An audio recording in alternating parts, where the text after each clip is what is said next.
Hello everyone, I'm Mr. Night Story, and welcome to tonight's journey toward peaceful sleep. If you're enjoying this content, I would be so grateful if you could take a moment to like this video. I'd also love to hear from you. Please feel free to share in the comments where you're watching from and what time it is there. Your kind support truly helps me continue creating these relaxing experiences for you. Now, please make yourself comfortable as we gently begin tonight's journey to restful sleep. The dashboard clock glowed 3:47 a.m. when I realized I had made a terrible mistake. I should have stopped hours ago, should have found a motel room somewhere back in the last town, but stubbornness and the promise of reaching my destination before dawn had kept me pressing forward. Now, with my eyelids growing heavy and my hands cramping around the steering wheel, I was paying the price for that decision. The highway stretched endlessly ahead, a ribbon of cracked asphalt disappearing into absolute darkness. My headlights carved a weak tunnel through the night, illuminating nothing but empty road and the occasional reflective sign marking another mile conquered. The heater in my old pickup truck wheezed and rattled, fighting a losing battle against the October cold that seeped through every gap and crack in the weathered cab. I had been driving for 6 hours straight, fleeing a job that had gone sour and a relationship that had turned toxic. Everything I owned was packed into the bed of the truck, covered by a tarp that flapped ominously in the wind.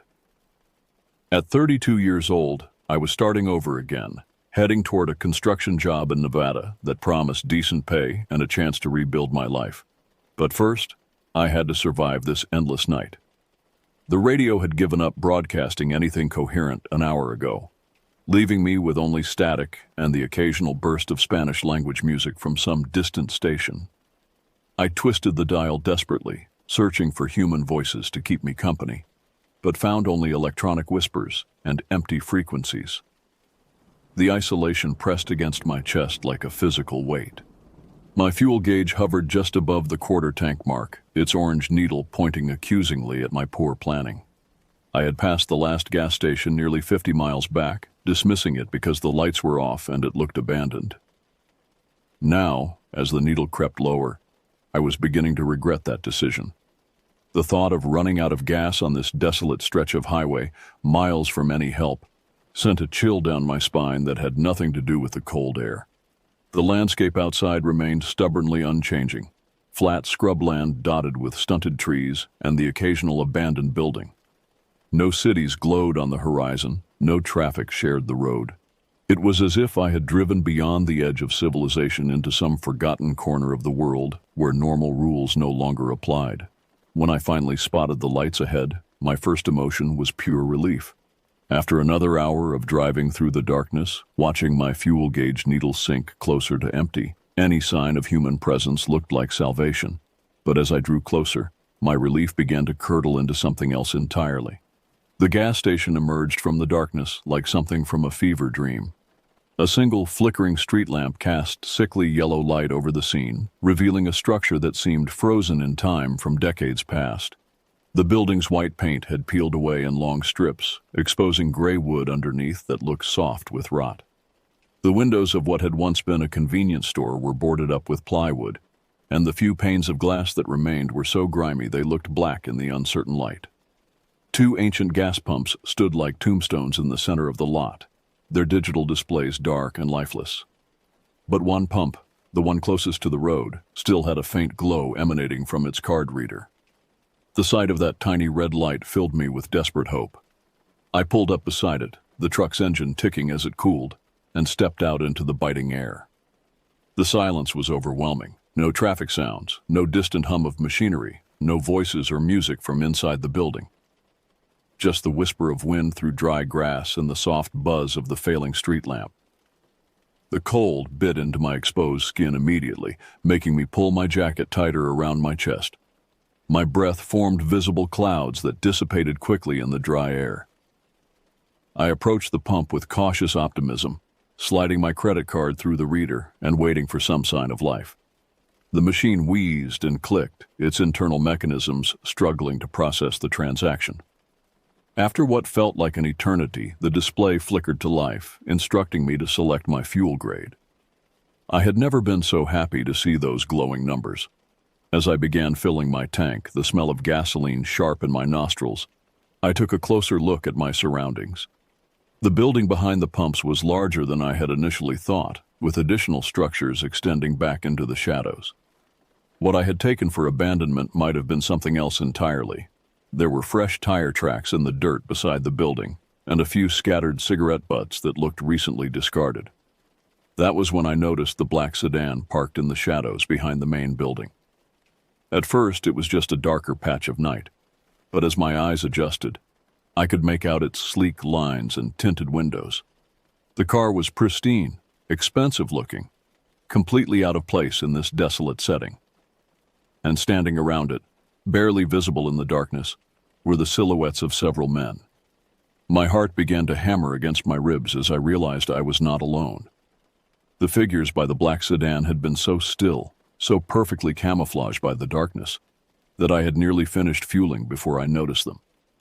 Now that I was aware of their presence, I could not look away. There were 4 of them, all young men in their 20s, dressed inappropriately for the cold night air. They wore tank tops and shorts despite the freezing temperature, their exposed arms covered in elaborate tattoos that seemed to shift and crawl in the uncertain light. They stood with the casual confidence of predators, completely relaxed despite the circumstances that should have left them shivering. What disturbed me most was their absolute stillness. They were not talking among themselves, not smoking cigarettes or checking their phones. They were simply standing there, watching me with an intensity that made my skin crawl. Even from 50 yards away, I could feel the weight of their collective gaze, studying my every movement as I fumbled with the gas pump. The pump clicked off, signaling that my tank was full, but I found myself reluctant to move. Any motion would draw their attention more directly, might provoke some kind of response. But standing frozen by my truck was not a viable long-term strategy. I needed to get back on the road, to put distance between myself and whatever situation I had stumbled into. I forced myself to move slowly and deliberately, replacing the pump handle and screwing the gas cap back into place. My hands trembled slightly, whether from cold or fear I could not say. The metallic sound seemed unnaturally loud in the oppressive silence, each click and scrape echoing off the surrounding buildings. As I walked around to the driver's side of my truck, I risked another glance toward the sedan. All 4 men had shifted their positions slightly, turning to keep me in their line of sight. The movement was synchronized, almost rehearsed, as if they had done this many times before.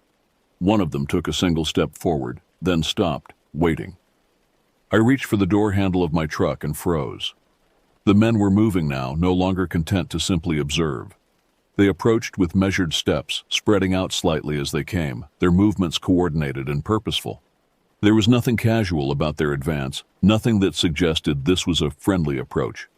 Terror flooded my system with a rush of adrenaline that made my vision sharpen and my hearing intensify. Every detail became crystal clear.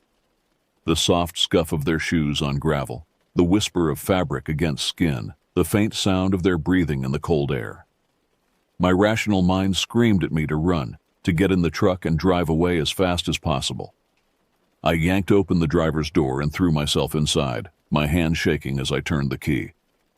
The engine hesitated for a moment that felt like an eternity, then roared to life with a sound that seemed to shatter the night's silence. In the rearview mirror, I could see the 4 men break into a run, no longer bothering with their slow, intimidating approach. The truck lurched forward as I slammed the accelerator to the floor, tires spinning on the loose gravel before finding purchase on the pavement. My heart pounded so hard I could feel it in my throat, and my hands gripped the steering wheel with desperate strength. Behind me, the 4 men had reached their sedan, and I could see movement in the darkness as they prepared to follow. I had perhaps a 30-second head start, but that black sedan looked built for speed while my pickup truck was designed for hauling loads, not racing. Still, I had one advantage they might not expect. Beneath the hood of my weathered truck sat a carefully modified engine that had been my pride and joy back when I had money for such luxuries. What looked like a working man's beater was actually capable of surprising performance. The speedometer needle climbed rapidly as I pushed the truck harder than I had ever pushed it before. 60 miles per hour, then 70, then 80. The engine responded beautifully, its deep rumble growing to a roar that vibrated through the steering wheel and into my bones. But even as I accelerated, I could see headlights appearing in my rearview mirror, growing brighter as the sedan emerged from the gas station. The highway ahead remained empty and straight, offering no opportunities to lose my pursuers through clever maneuvering. This would be a pure test of speed and endurance, machine against machine, with my life hanging in the balance. The thought of what might happen if they caught me sent another surge of adrenaline through my system. At 90 miles per hour, the truck began to shake slightly, wind noise roaring through the cab despite the closed windows. The yellow lines on the road blurred beneath my headlights, and distant objects seemed to materialize and vanish in seconds. I had never driven this fast in my life, but I had never been running for my life before either. The sedan was gaining ground. In my mirror, I could see its headlights growing larger, the distance between us shrinking with each passing second. Whatever engine that car was carrying, it was more powerful than my modified pickup. But I still had tricks to play. I knew this highway better than they might expect. About 10 miles ahead, there was a series of rolling hills that would test both vehicles' handling capabilities. If I could maintain my lead until then, I might be able to use the terrain to my advantage. The question was whether my truck could hold together under this punishment long enough to reach that section of road.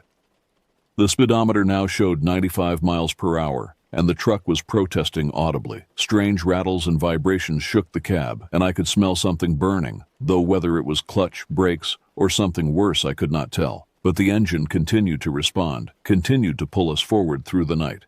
Behind me, the sedan had closed to within a few hundred yards. At these speeds, that represented only seconds of separation. I could make out individual details now. The car's aggressive front end, the glow of its instrument lights through the windshield, the dark shapes of its occupants. They were so close, I half expected to hear their engine over the roar of my own. The chase had been going on for 20 minutes when I began to realize the true nature of what I was dealing with. These were not random criminals looking for an easy target. The coordination of their pursuit, the quality of their vehicle, the professional way they maintained their distance while steadily closing the gap all pointed to something far more dangerous than simple highway robbery. My truck was giving everything it had, but physics was working against me. The sedan was simply more aerodynamic, more powerful, better suited for high-speed pursuit. At 100 miles per hour, I was approaching the absolute limit of what my modified pickup could handle, while my pursuers seemed to have power in reserve. The hills I had been hoping to reach appeared in my headlights, the highway beginning to rise and fall in gentle curves that would test both vehicles' suspension and handling. But as we crested the first hill, I realized my mistake. The sedan was not just faster in a straight line, it was also more agile, taking the curves with a stability that my top-heavy truck could not match. On the downslope of the second hill, they made their move. The sedan pulled into the left lane and began to overtake me, its engine note rising as its driver downshifted for maximum acceleration. I could see the passenger side window rolling down, and the terrible realization hit me that this was about to become something far worse than a simple chase. I swerved hard to the left, trying to force them back behind me, but the sedan's driver was ready for the maneuver. He dropped back slightly, then moved to the right lane, attempting to come up on my passenger side instead.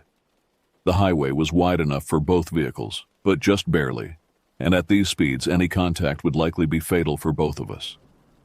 That was when I understood their strategy.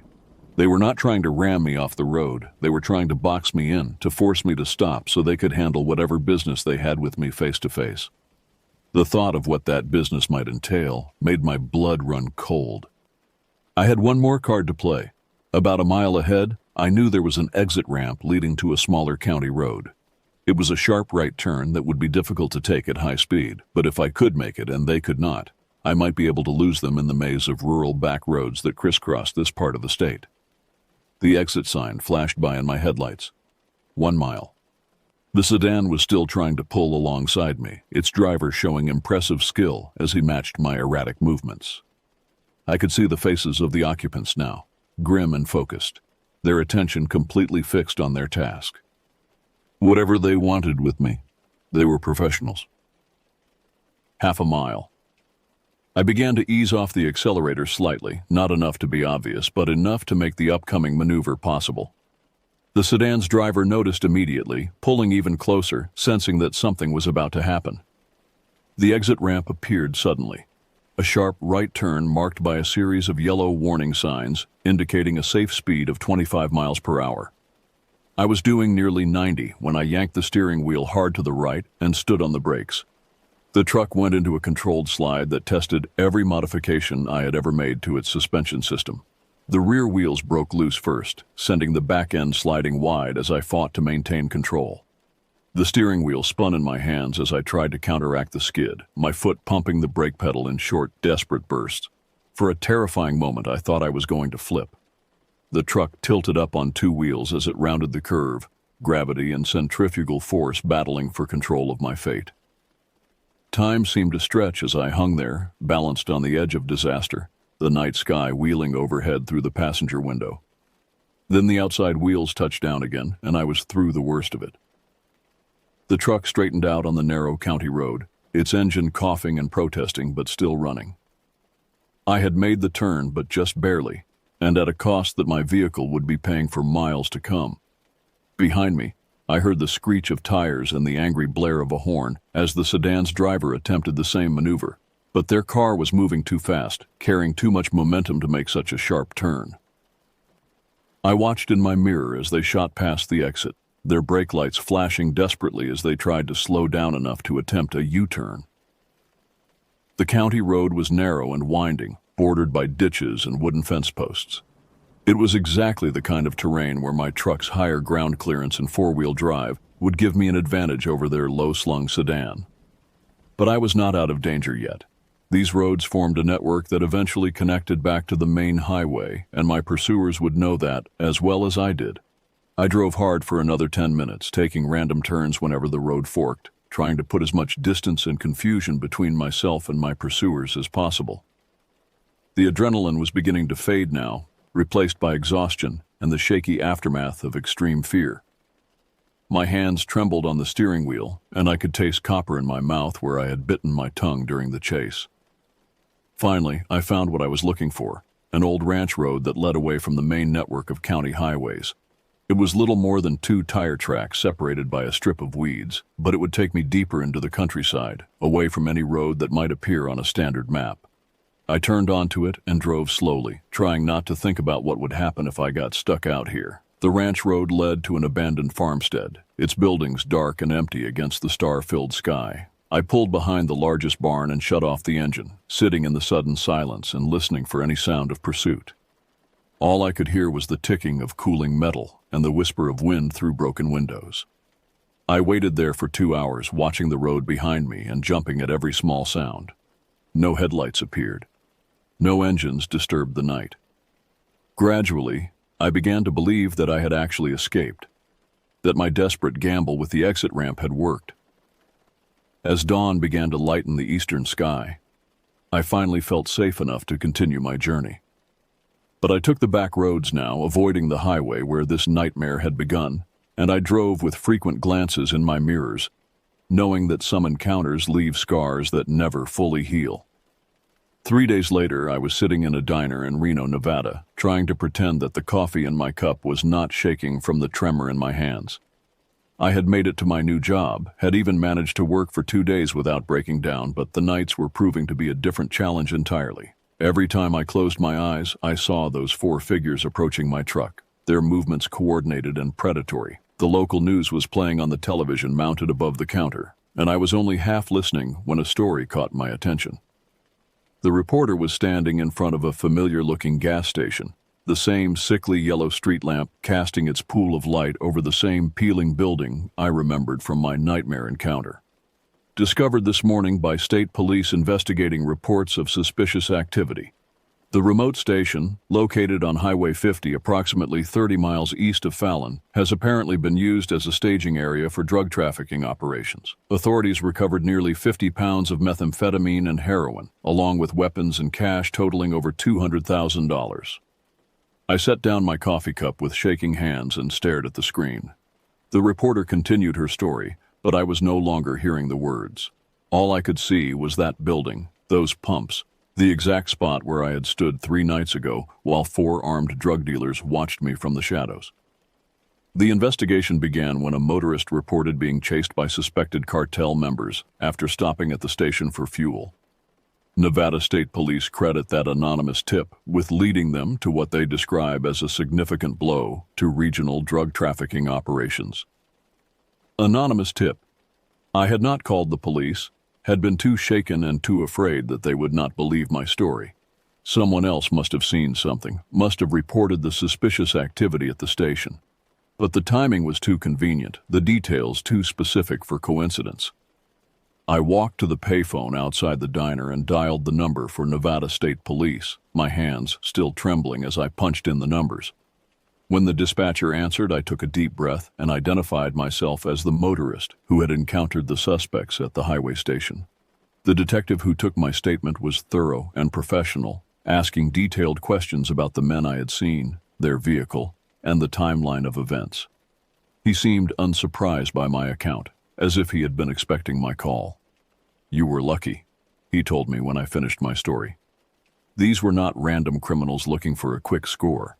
The group you encountered was part of a sophisticated operation that has been moving drugs through this corridor for months. They were armed and dangerous, and they do not leave witnesses."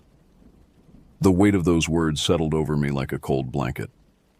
I had not just escaped a robbery attempt, I had fled from people who would have killed me without hesitation to protect their operation.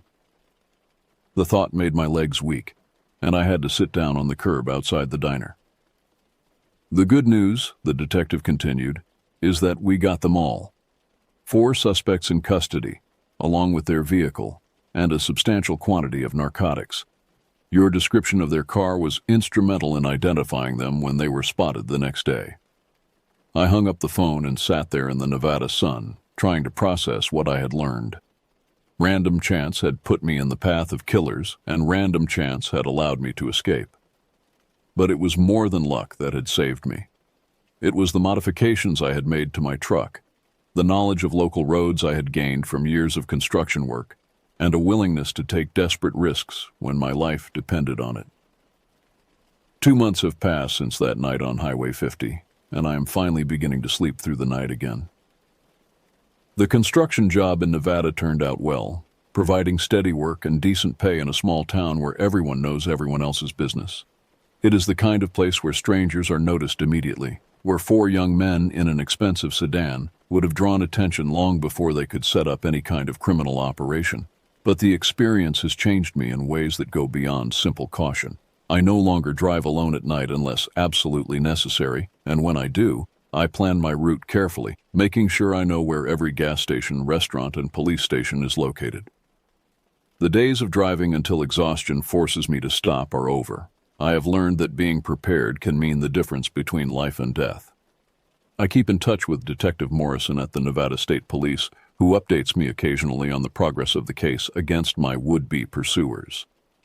The investigation revealed that the gas station had been used as a distribution point for drugs moving from Mexico to markets in the Pacific Northwest. The operation was sophisticated and well-funded, with connections to major cartel organizations. The 4 men I encountered that night have been charged with numerous federal crimes, including drug trafficking, weapons violations, and conspiracy. Their sentences, when they come, will likely measure in decades rather than years. I will probably be called to testify at their trial, a prospect that fills me with dread and determination in equal measure. What haunts me most is not what happened, but what could have happened. If my truck had been slower, if I had not known about that exit ramp, if I had made any number of different decisions that night, I would not be here to tell this story. The margin between escape and disaster was measured in seconds and split-second decisions. I have also learned something about myself that night. When faced with mortal danger, when reduced to the most basic choice between fight and flight, I discovered reserves of courage and determination I never knew I possessed. The modifications I had made to my truck were not just mechanical improvements, they were preparations for a test I never expected to face. The truck itself bears scars from that night. Stress fractures in the suspension, worn brake pads, and a transmission that will never quite shift the same way again. But it brought me through when I needed it most, and I will never forget that debt. Sometimes, late at night, when sleep refuses to come, I think about the other travelers who might have stopped at that station before me. The ones who were not as lucky, who did not have a fast truck or knowledge of back roads or the reflexes to make a desperate escape. The detective told me there were no reports of missing persons connected to the station, but drug dealers are experts at making people disappear without a trace. I drive past gas stations sometimes now, particularly the older ones in isolated locations, and I wonder what secrets they might hide. Most are exactly what they appear to be: honest businesses providing essential services to travelers. But some, I now know, can be far more dangerous than they appear. The experience has given me a healthy respect for the thin line between order and chaos, between safety and danger. In our comfortable modern world, it is easy to forget that predators still exist, that evil is not just a concept from movies and books, but a real force that can intrude into our lives without warning. But I have also learned that ordinary people, when pushed to their limits, are capable of extraordinary things. That a construction worker in an old pickup truck can outrun professional criminals when his life depends on it. That courage is not the absence of fear, but action in spite of fear. I still make that drive to Nevada regularly for work, but I take the interstate now, stopping only at well-lit truck stops with plenty of other travelers around. The back roads hold too many memories, too many shadows where danger might be waiting. Some lessons, once learned, change how you see the world forever.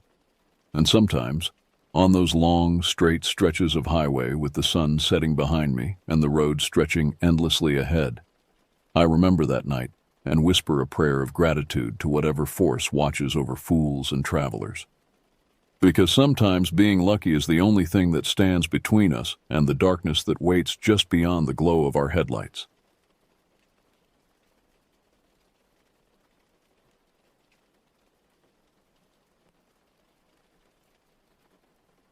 The text message arrived on a Tuesday evening as I sat reviewing quarterly reports in my apartment.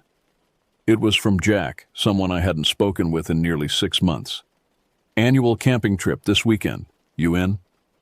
I stared at those words longer than necessary, memories of our previous excursions flooding back. The 6 of us, Jack, Irene, Vincent, Kimberly, Owen, and myself, had been taking these trips since college, but after what happened last year, I had silently hoped the tradition might quietly dissolve.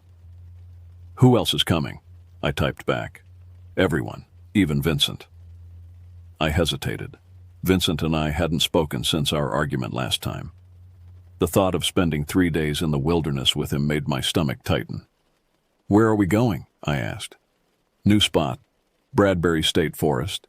Remote section just open to the public. Pristine." Remote was putting it mildly. I searched for information online and found almost nothing beyond basic park boundaries and regulations. According to the limited details available, the eastern section had been closed for decades due to environmental concerns before quietly reopening this spring. "Need an answer by tomorrow," Jack added. "Leaving Friday morning." I should have said no. Every rational thought urged caution. But something else, perhaps nostalgia, perhaps the monotony of my current routine, made my fingers type the response I would come to regret. "Count me in." The weather forecast predicted clear skies and moderate temperatures, ideal camping conditions. I packed methodically Thursday night. Thermal sleeping bag, waterproof boots, extra socks, water purification tablets, first aid kit, compass, portable charger, and a heavy-duty flashlight with spare batteries. Experience had taught me to prepare for contingencies, particularly when venturing into unfamiliar territory. I slept poorly that night, troubled by fragmented dreams of darkness and distant voices calling my name. When my alarm sounded at 5 a.m., I was already awake, staring at the ceiling, questioning my decision. We assembled at Jack's house at 6:30 a.m., loading gear into 2 SUVs under a sky still tinged with the remnants of night. Vincent and I exchanged curt nods, but no words. The tension remained palpable, unspoken but acknowledged by everyone present. "You look terrible," Irene observed as she helped me secure my backpack to the roof rack. "Rough night?" "Just work stress," I lied. I couldn't articulate the growing unease that had settled in my chest, the inexplicable sense that we were making a grave error. Jack distributed laminated maps marked with our destination, a clearing approximately 4 miles from the nearest access road. "Cell reception will be spotty at best," he warned. "We stay together, follow the trail, and we'll be fine. The drive took nearly 3 hours, small talk gradually fading as we left the highway for increasingly narrow roads.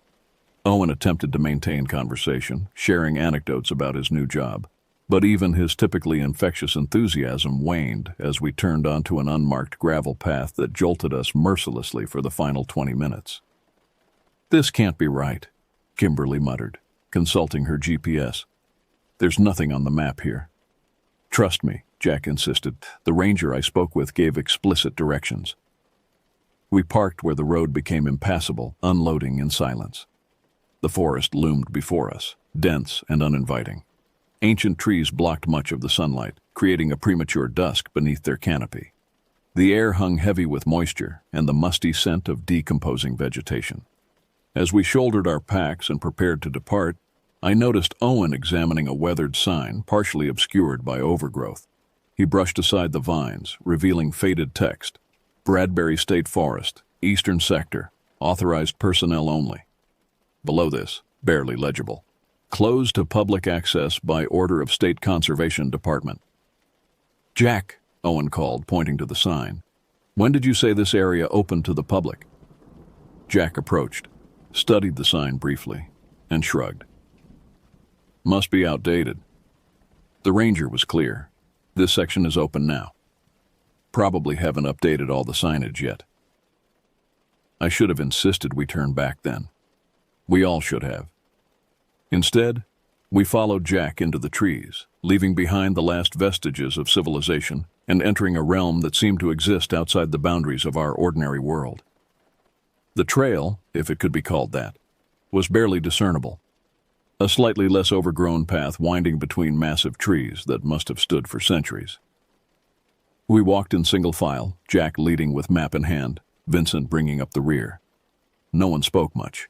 The forest absorbed sound in a way that made conversation feel like an intrusion. An hour into our hike, I realized what was bothering me: the silence. No birdsong, no rustling of small animals in the underbrush. Just the sound of our breathing and footfalls on damp earth. "Anyone else notice how quiet it is?" I finally asked, unable to contain my discomfort any longer. "Probably just time of day," Jack responded without turning around. "Animals might be less active right now." But I knew that wasn't true. Forests are never truly silent during daylight hours, regardless of the time. Something was keeping the wildlife at bay. We reached the clearing shortly after noon, having paused only briefly for water and energy bars. The open space appeared almost perfectly circular, roughly 50 yards in diameter, surrounded by trees so tall they seemed to bend inward at the top, creating the unsettling impression of being at the bottom of a well. "This is it," Jack announced, dropping his pack and stretching. "Home for the next 2 nights." I surveyed our surroundings with growing apprehension. Unlike natural clearings formed by fallen trees or differential growth, this space appeared deliberately created. The ground was unusually level, covered with short, uniform grass, unlike the varied undergrowth of the surrounding forest. At the center stood a circle of stones, blackened as though from countless fires. "Someone's been here before," Kimberly observed, examining the stone circle. "Recently, too." "Probably other campers," Jack suggested. "The ranger mentioned this is becoming a popular spot." Vincent snorted derisively. "Popular? We haven't seen a single human footprint since we entered this forest." "Let's just set up camp," Irene intervened, clearly sensing the building tension. "It'll be dark in a few hours." We each selected spots for our tents, establishing a rough perimeter around the stone circle. As I hammered stakes into surprisingly resistant ground, I noticed something odd about the trees at the edge of the clearing. Their trunks were marked with shallow vertical grooves, evenly spaced, too uniform to be natural. I approached one of the trees, running my fingers along the markings. They were definitely man-made, cut deliberately into the bark. Some appeared fresh, others had partially healed. "Hey guys," I called. "Come look at this." Owen joined me first, followed by Irene and Kimberly. Jack and Vincent continued setting up their tents, pointedly ignoring each other. "What do you make of these?" I asked, indicating the grooves. Owen examined them closely. "Could be trail markers." "All the way around the clearing?" Kimberly questioned. And why not just use paint blazes like normal trails? I stepped back, taking in the broader pattern. The marks encircled the entire clearing, creating what almost looked like... It's a boundary, Irene whispered, as though reading my thoughts. Like someone was marking territory. Or keeping something out, I added, immediately regretting my words when I saw the concern flash across their faces. Or keeping something in, Owen muttered. We finished setting up camp in uneasy silence. By unspoken agreement, no one mentioned the tree markings to Jack or Vincent. As daylight began to fade, we gathered wood for a fire, staying within sight of the clearing at all times. The flames provided welcome warmth as temperature dropped rapidly after sunset. We arranged ourselves around the fire, cooking freeze-dried meals and making stilted conversation that repeatedly lapsed into tense silence. So, Jack finally addressed the group, who's up for exploring tomorrow? There's supposed to be an old fire lookout tower about 2 miles north. No one immediately volunteered. I stared into the flames, listening to the wood crackle and pop. I think I'll stay at camp, Irene decided. Maybe do some reading. Same, Kimberly agreed. Vincent looked at Jack with apparent skepticism. And you know about this tower, how? The ranger mentioned it, Jack replied defensively. Said it offers amazing views of the valley. The same ranger who told you this area was officially open to the public? I couldn't help asking. Jack's expression hardened. What are you implying? Nothing. I backpedaled, unwilling to escalate tensions further. Just wondering how reliable the information is. I'll go, Owen offered, ever the peacemaker. Could be interesting. Jack nodded appreciatively. Anyone else? After a moment's hesitation, I agreed to join them. Better to keep an eye on Jack than let him lead Owen off alone. As darkness fully engulfed the forest, our conversation dwindled. The fire cast dancing shadows against the surrounding trees, creating the disconcerting illusion of movement just beyond the light's reach. Periodically, I thought I glimpsed something shifting between the trunks, a darker patch among shadows, moving with deliberate slowness. Did you see that? I whispered to Irene, who sat closest to me. See what? She asked, following my gaze. I thought I saw something moving over there. I pointed toward a particularly dense section of trees. Irene squinted into the darkness. Probably just shadows from the fire. But I wasn't convinced. As the night progressed, the sensation of being watched intensified. Every unexplained sound, a distant snap of branches, the rustle of leaves without discernible wind, heightened my awareness of our vulnerability. One by one, we retired to our tents, agreeing to reconvene at first light. I lay awake for hours, listening to the sounds of the forest, trying to distinguish normal nocturnal activities from potential threats. When I finally drifted into uneasy sleep, my dreams were filled with shadowy figures circling our camp, their elongated forms moving with inhuman grace between the marked trees. I awoke to hushed, urgent voices outside my tent. Daylight filtered through the nylon fabric, indicating it was well past dawn. I checked my watch, 7:45 a.m. I had slept longer than intended. Emerging from my tent, I found Kimberly and Irene huddled in conversation near the remnants of our fire. Their expressions immediately put me on alert. What's wrong? I asked, approaching them. Kimberly glanced around before responding. Owen's gone. What do you mean, gone? The fog of sleep instantly cleared from my mind. His tent's empty, Irene explained. Sleeping bag's still there, but no Owen, and his boots are missing. Maybe he went to use the bathroom, I suggested, though the uneasy feeling in my stomach suggested otherwise. That's what we thought an hour ago, Kimberly replied. Jack and Vincent are out looking for him now. I processed this information, scanning the perimeter of our camp. Did anyone hear anything during the night? Both women shook their heads. I slept through till about 6:30, Irene said. When I got up, his tent was already empty. I'm going to help search, I decided, returning to my tent for boots and jacket. Which direction did Jack and Vincent go? Jack went north, Vincent east, Kimberly informed me. They agreed to stay within shouting distance of camp. I chose to head west, following a faint path that led deeper into the forest.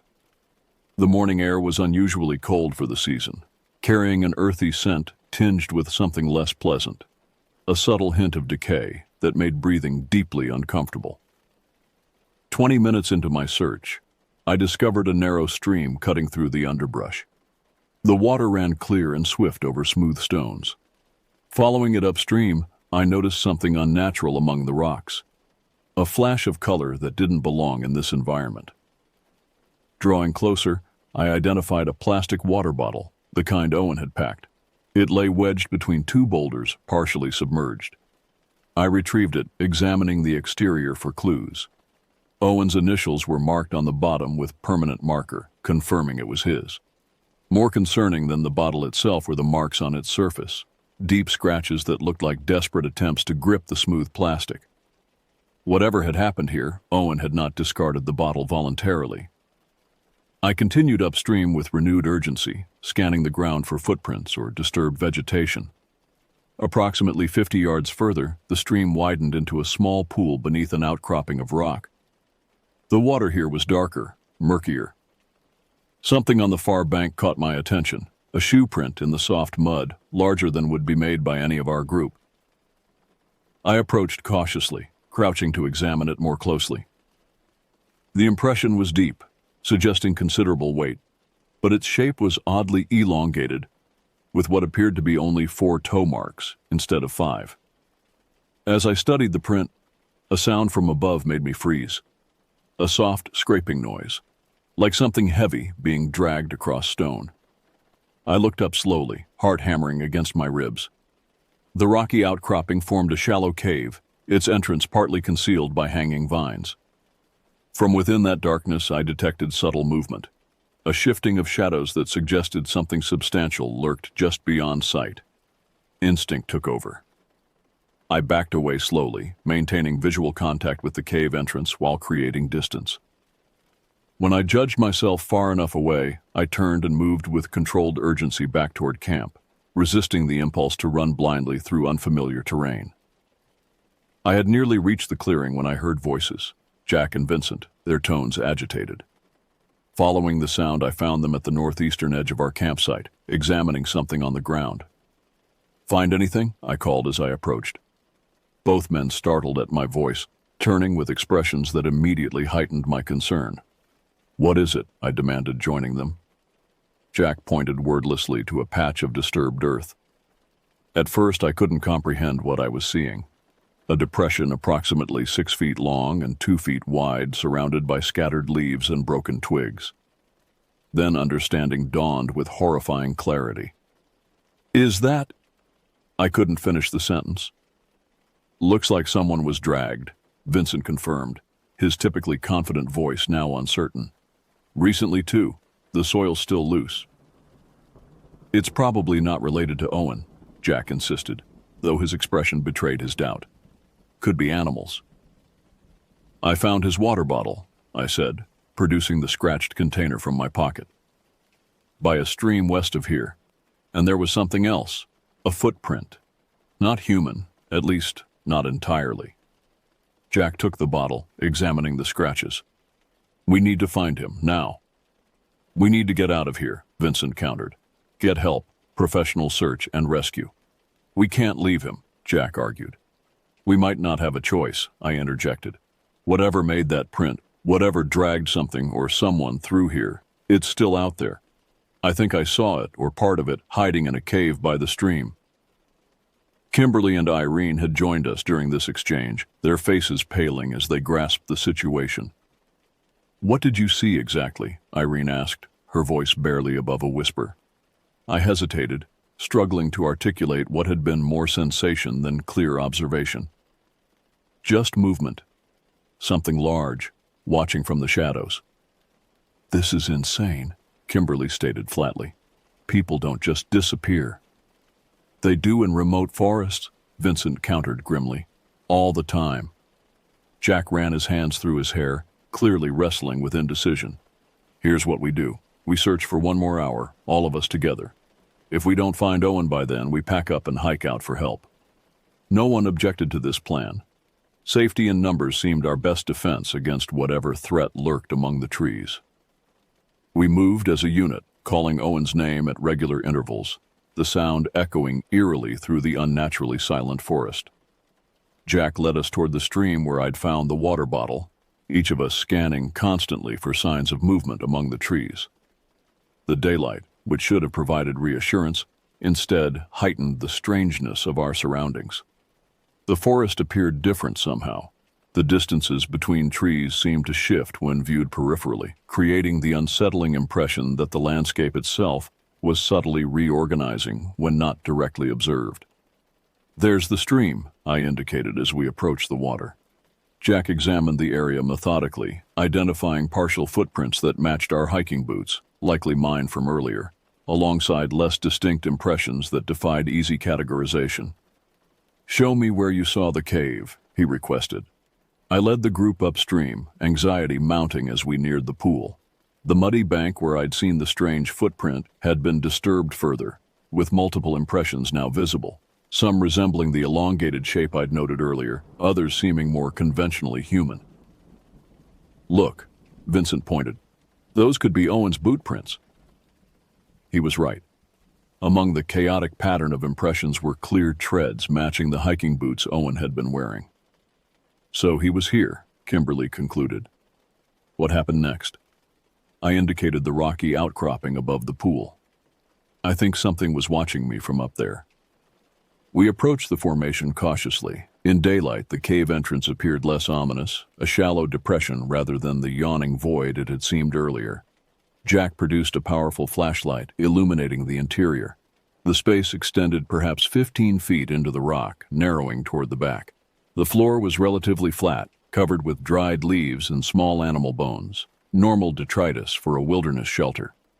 But against the rear wall lay something distinctly unnatural, a tattered backpack. "That's not Owen's," Irene observed immediately. "His was green. This one's blue." Jack entered the cave despite our protests, retrieving the backpack with careful movements. Outside, he examined it thoroughly before opening the main compartment. The contents were sparse but revealing: a damaged compass, a half-empty water bottle, a moldering sandwich wrapped in plastic, and a small notebook with a waterproof cover. Most telling was the driver's license in the side pocket, issued to Gregory Wilson, age 28, from Portland. "Check the date on the license," Vincent suggested. Jack examined it, his expression growing more troubled. "Issued 3 years ago." "So someone else has been out here," Kimberly reasoned. "Recently enough that the food hasn't completely rotted." Jack opened the notebook, scanning the first few pages. "It's a journal," he announced. "Last entry dated 10 days ago." We gathered closer as Jack read aloud. "Day 4 in Bradbury. Still no sign of wildlife larger than insects. The silence is unnerving. Camp established in circular clearing, approximately 4 miles from access road. Strange markings on trees surrounding clearing. Appear man-made but purpose unclear. We'll investigate further tomorrow." Jack turned the page and continued. Day 5. Discovered what appears to be primitive camping site in clearing. Stone circle, evidence of past fires.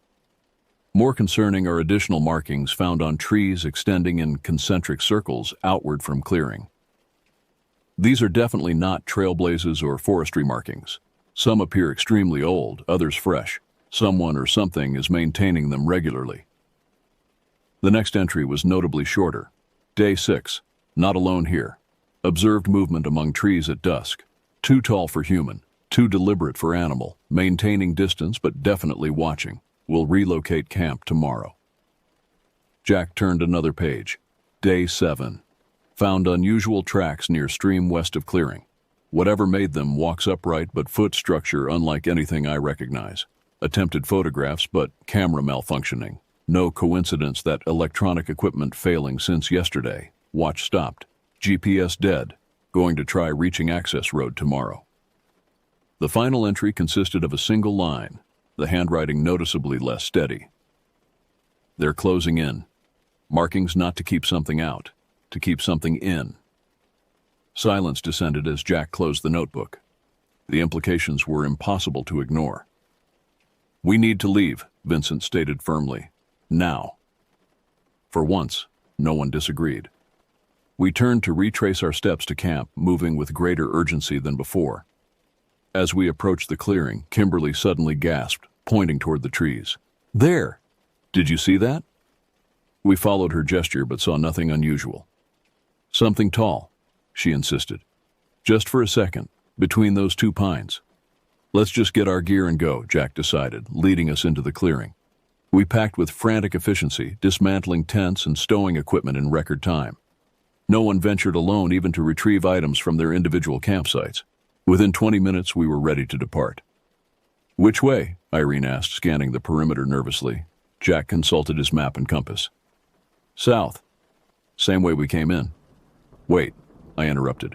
"What about Owen? We can't just leave him." The question hung in the air, weighted with impossible ethical calculations. Finally, Vincent spoke. "We're no help to him if we all end up missing too. We get out, get professional help, and bring them back for Owen." His logic was sound, but the decision felt like betrayal nevertheless. With heavy hearts, we shouldered our packs and headed south toward what we hoped was safety. The forest seemed to resist our departure. Paths that should have been familiar appeared altered, landmarks we had noted on our inbound journey mysteriously absent or displaced. Jack checked his compass obsessively, his confusion growing with each reading. "This doesn't make sense," he muttered after our third hour of walking. "We should have reached the service road by now." Vincent examined the compass himself, tapping the face with mounting frustration. "It's malfunctioning, needles spinning." "Like in the journal," Kimberly noted, voicing what we all were thinking. We paused to drink water and assess our situation. The day was advancing, shadows lengthening as afternoon progressed toward evening. The prospect of spending another night in these woods filled me with dread. "We keep moving," Jack decided. "South by the sun. We have to hit a boundary eventually." As we prepared to continue, a sound echoed through the trees, a distant, agonized cry that might have been a name, or a plea, or merely the wind distorted by the acoustic properties of the forest. We froze, straining to identify its source. "That came from behind us," Irene whispered.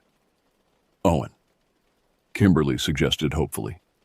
The sound came again, clearer this time, unmistakably human, unmistakably distressed, and unmistakably Owen's voice.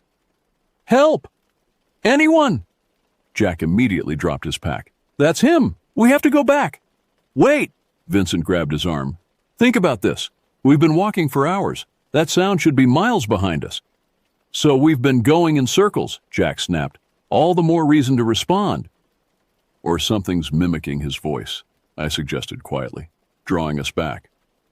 The possibility hung in the air like poison gas, contaminating our hope with paralyzing doubt.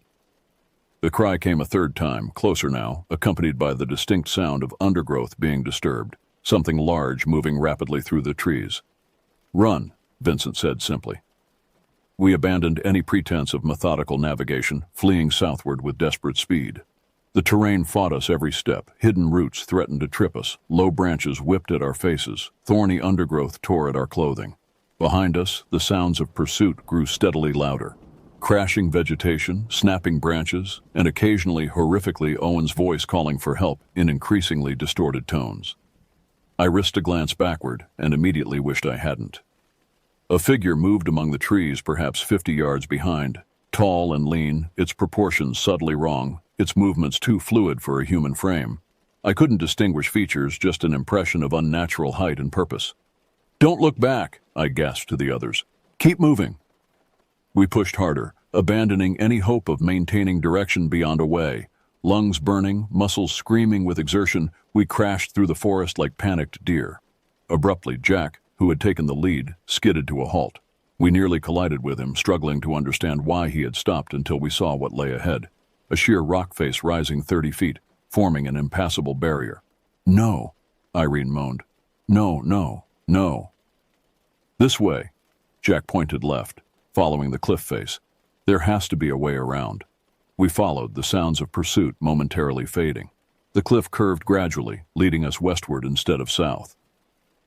After several hundred yards, the formation broke, revealing a narrow fissure in the rock, barely wide enough for a person to squeeze through sideways. "In here," Jack directed, already shifting to enter the gap. One by one we followed, scraping against rough stone as we edged into the crevice. The passage extended perhaps 20 feet before opening into a small grotto surrounded by high stone walls.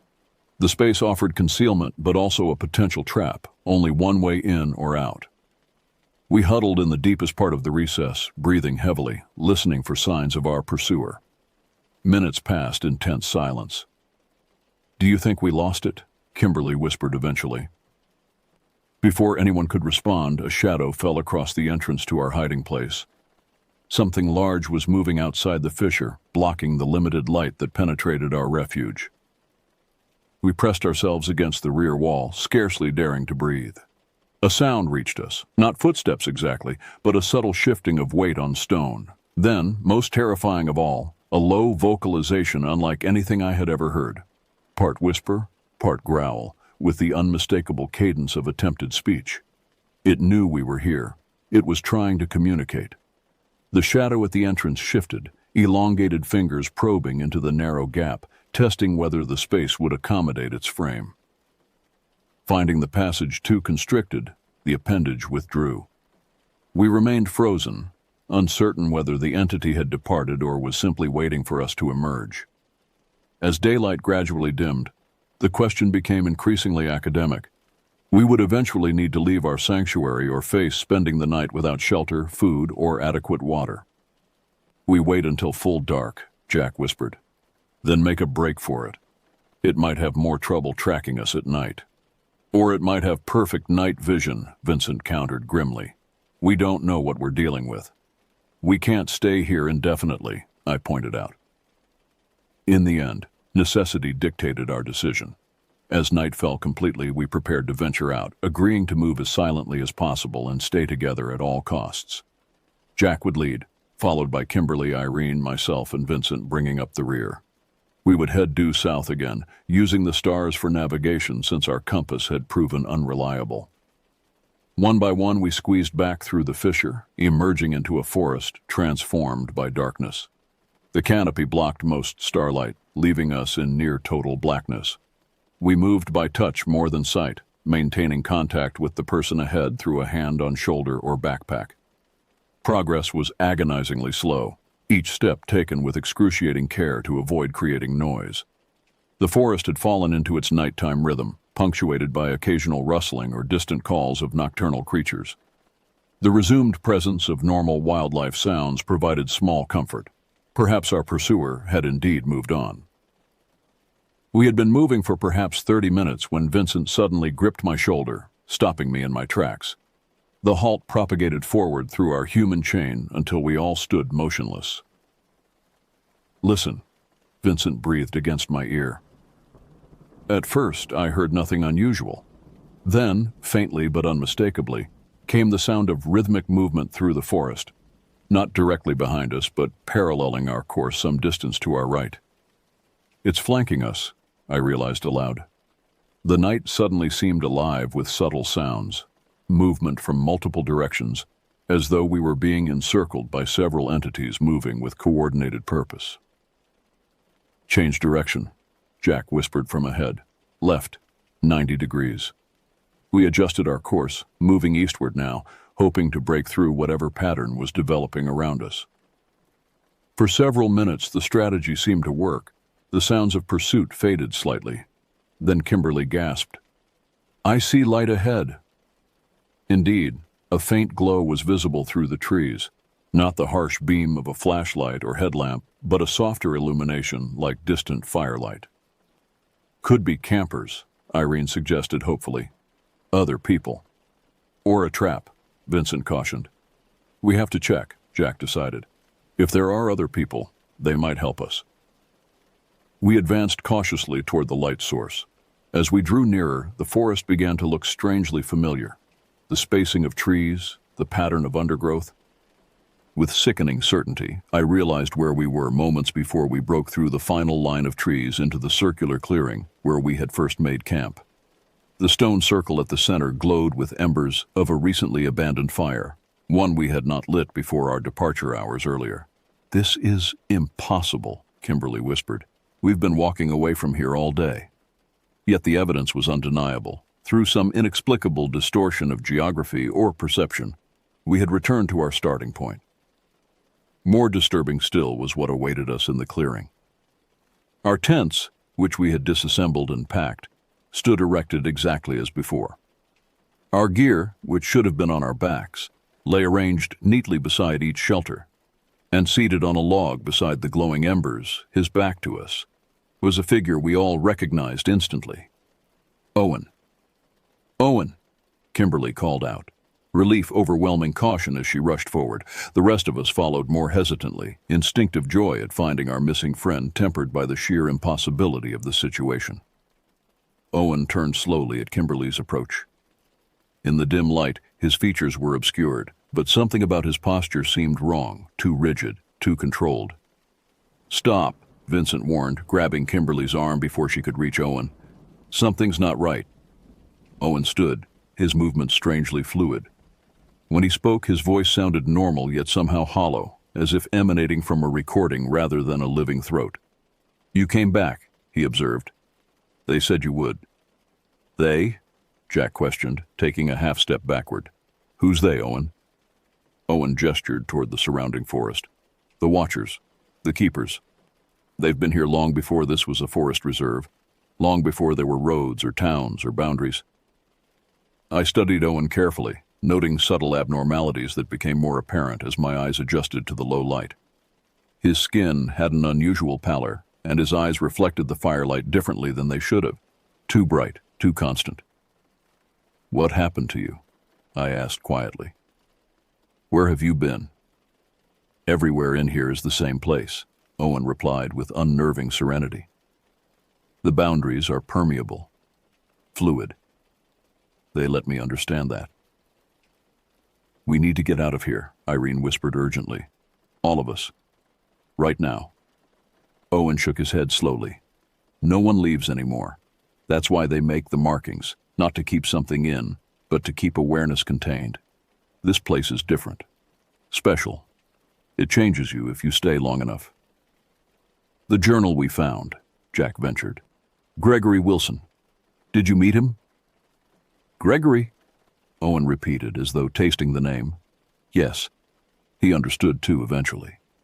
"He's still here, in a manner of speaking." The implications of that statement sent ice through my veins. I scanned the clearing's edge, suddenly certain we were being observed by multiple entities concealed just beyond the firelight's reach. "Owen," Vincent stepped forward, his voice deliberately calm. "We're going to take you home now, back to your family." Something shifted in Owen's expression, a momentary flicker of his former self breaking through whatever had taken hold of him. "Family," he murmured. "I remember. Family." "That's right," Vincent encouraged. "Your parents, your sister, they're waiting for you." Owen's face contorted briefly, genuine distress replacing the unnatural calm. "I can't. They won't let. The boundaries." His words dissolved into incoherence as he clutched his head, swaying slightly. Taking advantage of the moment, Vincent lunged forward, grabbing Owen's arm. "Now! We're leaving now!" Owen's reaction was immediate and horrifying. He straightened with inhuman swiftness, eyes widening to an impossible degree. When he spoke again, his voice had changed completely, deeper, resonant, layered with multiple tones speaking in unison. "You cannot leave." The words seemed to physically impact us, reverberating through the clearing with such force that we staggered backward. The embers in the stone circle flared suddenly, casting grotesque, elongated shadows across the ground. From the forest surrounding us came movement, tall, slender figures emerging partially from behind trees, their forms distorted and incomplete, as though reality itself struggled to manifest them properly in our perception. "The Watchers," Kimberly breathed. Owen, or whatever now controlled Owen, extended an arm toward the figures. "They have maintained this place for millennia, a sanctuary, a crossing point you have been chosen to understand." "Understand what?" Jack demanded, his voice cracking with fear and defiance. "That reality is malleable. That consciousness can exist beyond your limited perception. That boundaries between worlds are not fixed, but negotiable." As these words echoed through the clearing, the tall figures began a slow, deliberate advance. Their movements were synchronized yet individually distinct, creating a hypnotic visual rhythm that made focusing on any single entity nearly impossible. "Run!" Vincent shouted, breaking the momentary paralysis that had gripped us. We scattered, abandoning any pretense of coordinated escape. I sprinted toward what appeared to be a gap between approaching figures, dimly aware of the others similarly fleeing in different directions. The forest beyond the clearing had transformed once more. Trees that had stood as solid barriers now seemed insubstantial, their positions shifting subtly as I ran. The ground beneath my feet periodically undulated, as though the earth itself had become liquid. Behind me I heard Kimberly scream, a sound cut short with unnatural abruptness. To my left, Jack's voice called out in confusion, seeming to distort and echo as though passing through some acoustic prism. I ran blindly, lungs burning, branches whipping across my face. The forest appeared to rearrange itself around me, pathways opening and closing without warning, forcing constant course corrections. After what seemed like hours but might have been minutes, I found myself in a small depression surrounded by dense underbrush. Exhausted and disoriented, I crouched there, struggling to control my breathing as I strained to detect signs of pursuit. The forest had fallen silent again. That same unnatural quiet we had first noticed upon entering Bradbury. No wind stirred the leaves, no animals called. Even the typical sounds of insects had ceased. As my racing heart gradually slowed, rational thought began to reassert itself. My friends were scattered, possibly captured. I had no equipment, no water, no means of navigation, and I was trapped in what increasingly appeared to be some kind of spatial anomaly where conventional geography had become meaningless. I needed information, understanding, some framework that might help me survive this nightmare and potentially help the others. The journal we had found suddenly seemed crucial. If Gregory Wilson had learned something about this place before he became part of it, as Owen had implied, perhaps his writings contained insights that could prove salvational. Decision made, I began a careful return toward the clearing. Rather than moving directly, I circled widely, approaching from a different angle than my initial flight. The terrain seemed more stable now, as though whatever distortion had affected it earlier had temporarily subsided. As I neared the clearing's edge, I maintained cover behind a massive fallen tree, peering cautiously over its mossy surface. The scene before me defied rational explanation. The clearing now contained a structure that had not been there before, a crude shelter assembled from branches and leaves, yet arranged with geometric precision that no human builder would conceive. Around this shelter moved several figures, including Owen, and what appeared to be Irene, though her movement suggested the same unnatural control that had manifested in Owen earlier. Of the tall entities there was no sign, yet their presence remained palpable, an invisible influence directing the activities in the clearing.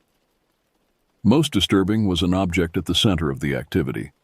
Gregory Wilson's backpack, its contents spread across a flat stone. The journal lay open, additional pages being filled with fresh writing, Irene's hand moving across the paper with mechanical precision while Owen stood watching. They were documenting something, adding to the record. I needed to retrieve that journal, but direct approach seemed suicidal. I would have to wait for an opportunity. Perhaps nightfall would provide better cover. As I considered options, a twig snapped behind me. I turned slowly, expecting to face one of the watchers. Instead, I found Vincent crouched several yards away, his face scratched and dirty, but his eyes clear and focused. He motioned for silence, then carefully made his way to my position. "Jack and Kimberly?" I whispered when he reached me. Vincent shook his head grimly. "Saw Jack being led back to the clearing about 20 minutes ago. No sign of Kimberly." "What are they?" I asked, indicating the clearing with a slight gesture. "Not sure they're anything we have words for," Vincent replied. "But I found something while running. A structure, man-made, not like whatever they built there. Concrete foundation, metal door, about half a mile east. Looks like some kind of research station or monitoring post." Hope flickered briefly. "Government? Military?" "Abandoned, but not for long. Equipment inside still looks functional. And there are documents, reports dating back decades about anomalous activity in this sector. That's why it was closed to the public." The ranger Jack mentioned, I realized. There probably never was one. Vincent nodded. He found this place online somehow, information that was never supposed to be public. We need to get back to that structure, I decided. If it's man-made, it might offer protection, maybe even communication equipment. First, we need that journal, Vincent countered, nodding toward the clearing, and I think I know how to create a diversion. Vincent's plan was simple but dangerous. He would circle around to the opposite side of the clearing and create a disturbance significant enough to draw attention away from the journal. During the confusion, I would dash in, grab the journal and anything else useful, then retreat toward the east where Vincent would rejoin me. Together, we would make for the concrete structure he had discovered. We synchronized our watches and agreed on a 15-minute window for Vincent to get into position. Then, with a silent nod, he disappeared into the underbrush, moving with surprising stealth for someone of his size. I focused on controlling my breathing, mentally rehearsing my route into and out of the clearing. The journal lay approximately 30 yards from my position, an exposed sprint that would leave me vulnerable for crucial seconds. Time crawled by with excruciating slowness.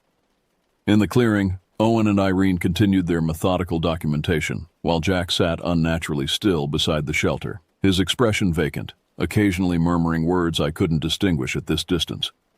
As the agreed time approached, I tensed, ready to move at the first sign of Vincent's diversion. Seconds ticked past the appointed moment with no disturbance. 1 minute. 2.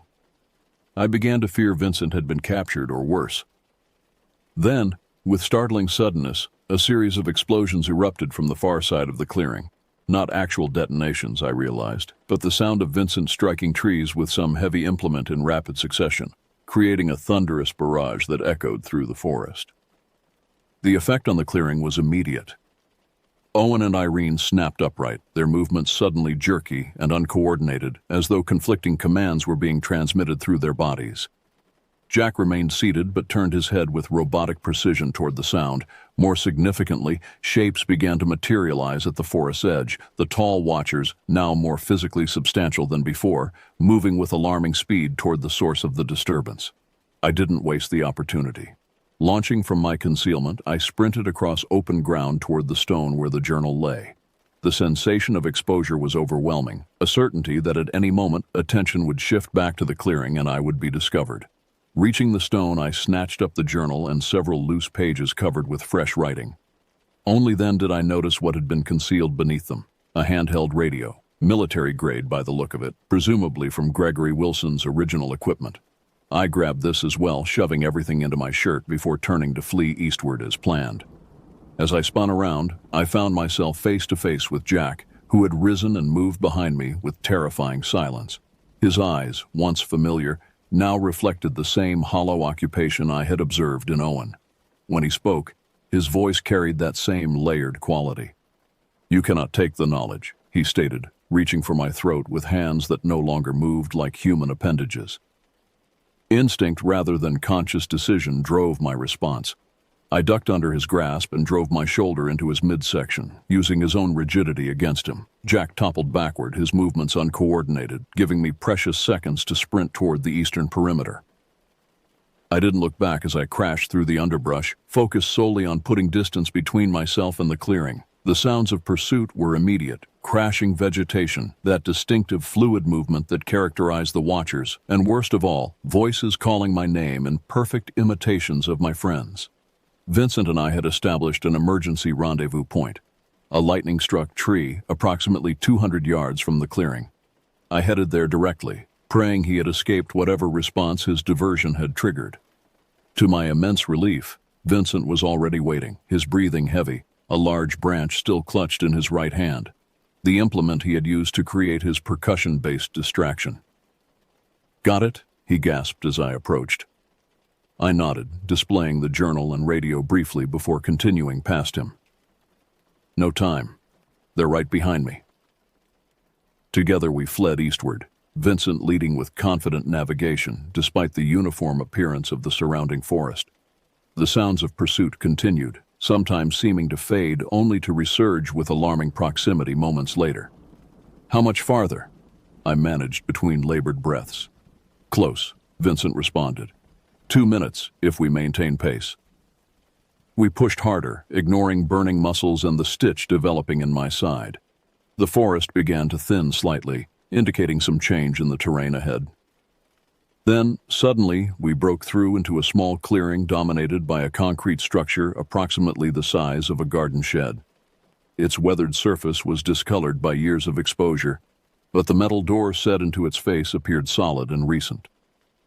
Vincent reached it first, yanking the handle. It opened with surprising ease, revealing a dim interior illuminated only by what little daylight penetrated through narrow observation slits in the walls. We ducked inside, Vincent pulling the door closed behind us. A heavy locking mechanism engaged automatically, the solid thunk providing momentary reassurance. As my eyes adjusted to the dimness, I took in our surroundings. The space was utilitarian. Concrete floor, metal shelving along one wall holding various equipment, a desk with monitoring devices, some powered down, others displaying static-filled screens. "What is this place?" I whispered, though logically there was no need for quiet inside these walls. "Some kind of research outpost," Vincent replied, moving to examine the equipment. "Been monitoring whatever happens in those woods for decades, judging by the paperwork." I extracted the journal and radio from my shirt, placing them on the desk beside what appeared to be a logbook. The most recent entry was dated just 3 weeks earlier, evidence that someone had been maintaining this facility until very recently. "Try the radio," Vincent suggested, continuing his examination of the monitoring equipment. I picked up the device, noting its military-style construction and frequency settings far outside normal civilian bands. With nothing to lose, I activated it and pressed the transmit button. "This is a survivor in Bradbury Eastern Sector," I began, uncertain how to identify myself. "If anyone monitors this frequency, we need emergency extraction. Unknown entities have taken control of several individuals. We are currently sheltering in a concrete monitoring post approximately half a mile east of the main clearing." I released the button, listening for any response. Static crackled from the speaker, occasionally punctuated by electronic tones that didn't correspond to human speech. "Anything useful in the journal?" Vincent asked, giving up on the monitoring equipment and joining me at the desk. I opened Wilson's journal, scanning the most recent entries we hadn't had time to read earlier, then continuing to the pages that had been added today, written in Irene's distinctive handwriting, but clearly not originating from her consciousness.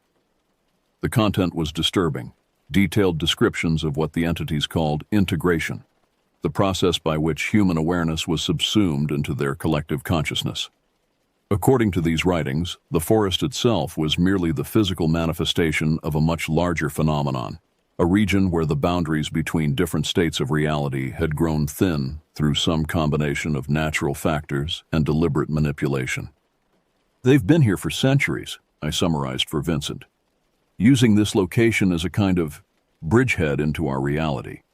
They can't leave the forest directly, but they can extend their influence through human proxies who've undergone integration. Like Owen and the others," Vincent concluded grimly. "Exactly. And they've been doing this gradually, carefully, to avoid detection. Gregory Wilson wasn't their first victim, just the most recent before us." A sudden impact against the exterior door interrupted our discussion. Something struck the metal surface with tremendous force, leaving a visible dent in the previously solid barrier. "They found us," Vincent stated unnecessarily, backing away from the door. Another impact followed, then another, each blow more forceful than the last. The door began to deform inward, the locking mechanism straining against forces it was never designed to withstand. "Options?" I asked, scanning the room desperately for weapons or alternate exits.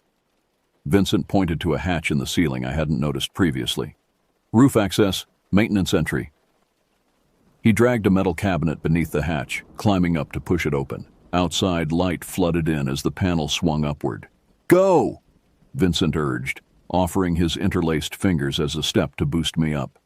As I scrambled through the opening onto the structure's roof, a final tremendous blow struck the door, tearing it partially from its hinges. Through the gap, I glimpsed elongated figures pressing inward, their forms still resistant to direct perception even in broad daylight. Vincent followed me through the hatch moments later, slamming it closed behind him, The concrete roof offered temporary sanctuary but no escape route. A 6-foot drop surrounded the structure on all sides, with open ground extending several yards before the forest resumed.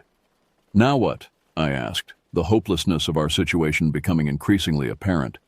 Before Vincent could respond, the radio I still clutched suddenly crackled to life.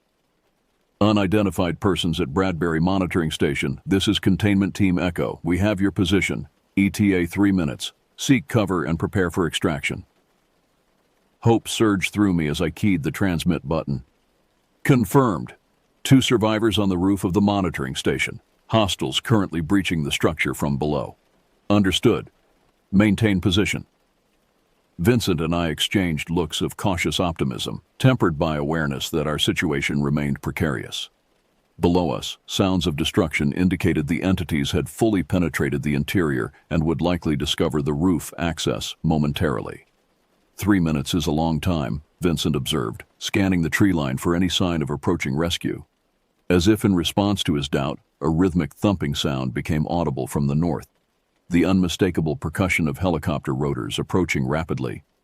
The hatch beneath our feet began to vibrate as something struck it from below. We backed away, moving to the edge of the roof, furthest from the access point. The helicopter appeared over the tree line, a black military model without identifying markings. It descended rapidly toward our position, hovering approximately 20 feet above the structure, a rope ladder deployed from the side door, dangling within reach. "Go!" Vincent shouted over the rotor noise, pushing me toward the ladder. I grabbed the lowest rung just as the roof hatch burst open, a grotesquely elongated arm extending upward. Vincent kicked at the appendage before turning to follow me up the ladder. As we climbed, the helicopter began to rise, creating distance between us and the entities now emerging onto the roof. Looking down, I witnessed something I will never be able to adequately describe. The Watchers fully visible in daylight, their forms somehow existing in multiple states simultaneously, parts of them solid, while others appeared translucent or distorted, as though reality itself rejected their complete manifestation.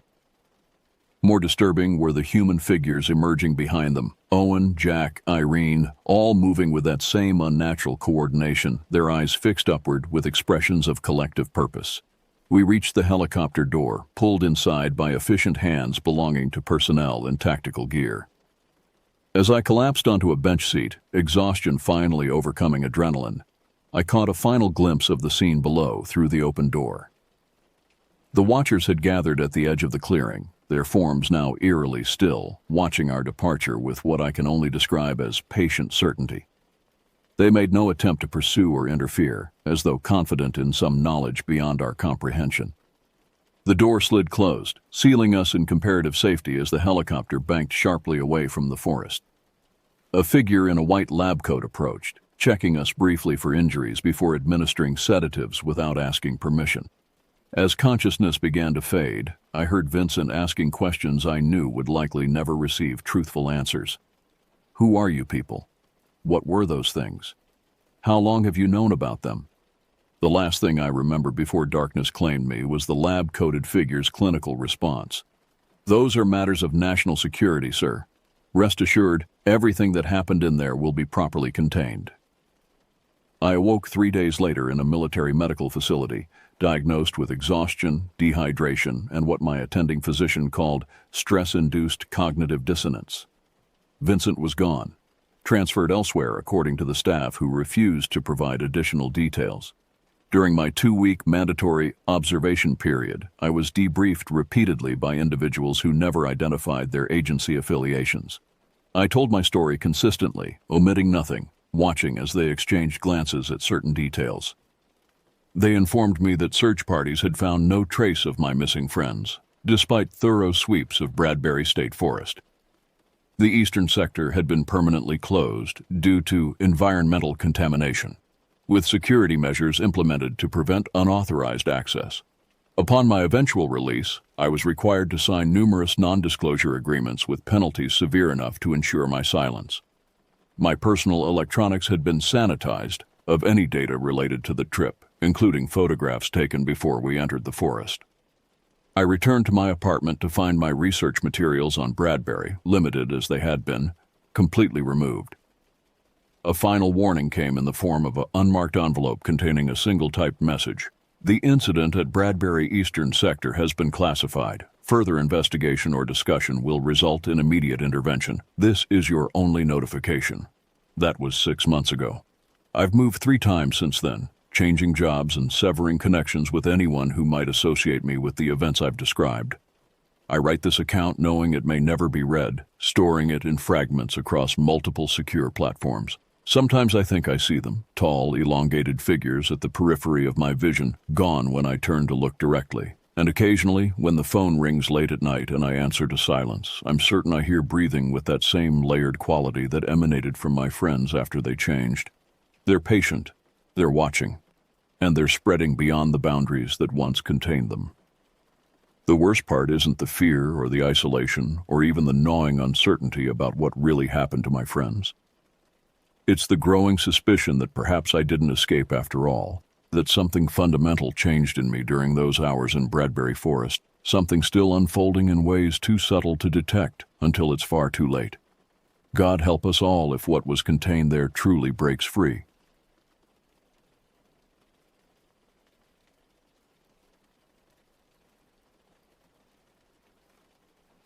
The digital clock on my nightstand glowed an unforgiving 2:47 a.m. when I made the decision that would haunt me for weeks to come. Sleep had abandoned me entirely that Tuesday night in October 2019, leaving me staring at the ceiling of my cramped apartment near downtown. At 23, I should have been exhausted from my warehouse job, but instead, my mind raced with the peculiar restlessness that seems to strike when the world grows too quiet. I reached for my phone and fired off a text to Jake and Vincent, knowing full well they were probably awake too. Anyone up for a drive? Feeling weird tonight? The responses came back within minutes.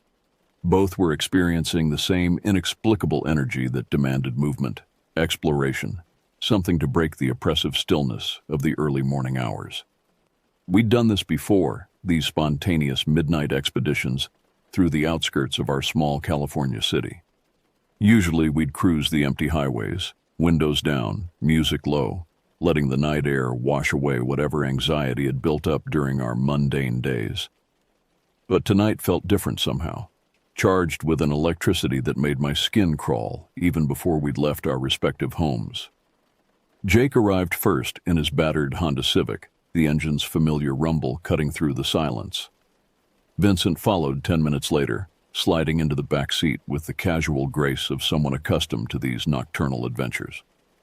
Neither of them looked particularly tired. Their eyes held the same wired alertness that had driven me from my bed. "Where to?" Jake asked, adjusting his rearview mirror. The question hung in the air for a moment as we considered our options. The usual routes felt insufficient tonight, too predictable for the strange mood that had settled over us. San Felipe Road, I heard myself say, the words emerging without conscious thought. The suggestion surprised even me. That particular stretch of asphalt held a reputation among locals, whispered stories that most people dismissed as urban legends. But something about the idea felt right, necessary even, like scratching an itch I hadn't realized was bothering me. Vincent shifted uncomfortably in the back seat. "That's pretty far out there, man. Middle of nowhere stuff." His voice carried a note of uncertainty, but also curiosity. We all knew the stories: strange sightings, unexplained phenomena, vehicles found abandoned with no trace of their occupants. Most rational people avoided the area entirely, especially after dark. Yet the pull was undeniable. The ordinary world felt suffocating tonight, and San Felipe Road represented something beyond the familiar boundaries of our small lives. As Jake turned the key and the engine responded with its reassuring rumble, I felt a mixture of anticipation and dread that I couldn't quite explain. The dashboard clock read 3:03 a.m. as we pulled away from my apartment building, heading toward the edge of town where civilization gave way to empty hills and forgotten stretches of road. The streets were completely deserted as we navigated through the residential areas, past darkened houses where normal people slept peacefully in their beds. Streetlights cast pools of orange illumination that seemed inadequate against the pressing darkness beyond. I found myself studying every shadow, every alley, as if expecting something to emerge from the blackness. You guys feel that? Vincent asked from the back seat, his voice barely above a whisper. We all knew what he meant, that electric tension in the air, the sense that something significant was about to happen. Jake nodded grimly, his knuckles white as he gripped the steering wheel. The transition from city to countryside happened gradually, then all at once. One moment we were passing the last gas station on the outskirts of town, its neon signs buzzing weakly in the darkness, and the next we were surrounded by rolling hills that seemed to swallow our headlights. The change in atmosphere was immediate and unsettling, as if we'd crossed some invisible threshold into a realm where different rules applied. San Felipe Road stretched ahead of us like a black ribbon cutting through the landscape. During daylight hours, this route probably looked unremarkable, just another rural highway connecting small communities. But at 3:30 in the morning, it felt like a passage into something far more sinister. The asphalt seemed to absorb our headlights rather than reflect them, creating the illusion that we were driving into an abyss. Jake had grown quieter since we'd left the city limits, his usual easy chatter replaced by tense concentration. The radio crackled with static as we moved further from civilization, picking up fragments of late-night talk shows and country music stations before dissolving into white noise. Eventually, he switched it off entirely, leaving us with only the hum of the engine and the whisper of wind through the partially open windows. The hills on either side of the road were covered in dense clusters of oak and pine trees that pressed close to the asphalt. In daylight, they might have seemed peaceful, even picturesque. But now they loomed like dark walls, their branches creating an impenetrable canopy that blocked out most of the starlight.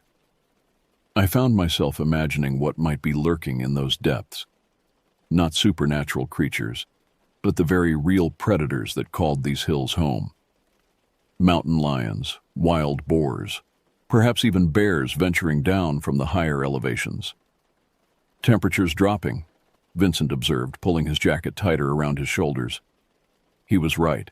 I could feel it too, a distinct chill that seemed to emanate from the landscape itself. The warmth from the car's heater felt inadequate against the cold that pressed against the windows. Jake checked the dashboard thermometer and frowned. Dropped 15 degrees in the last 10 minutes.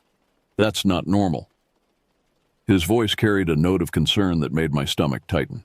Weather could change quickly in these hills, but such a sudden temperature drop seemed ominous, like a warning we were too foolish to heed. The road began to wind more sharply as we climbed into the higher elevations. Our headlights swept across guardrails that looked rusted and unreliable, offering little protection from the steep drops beyond.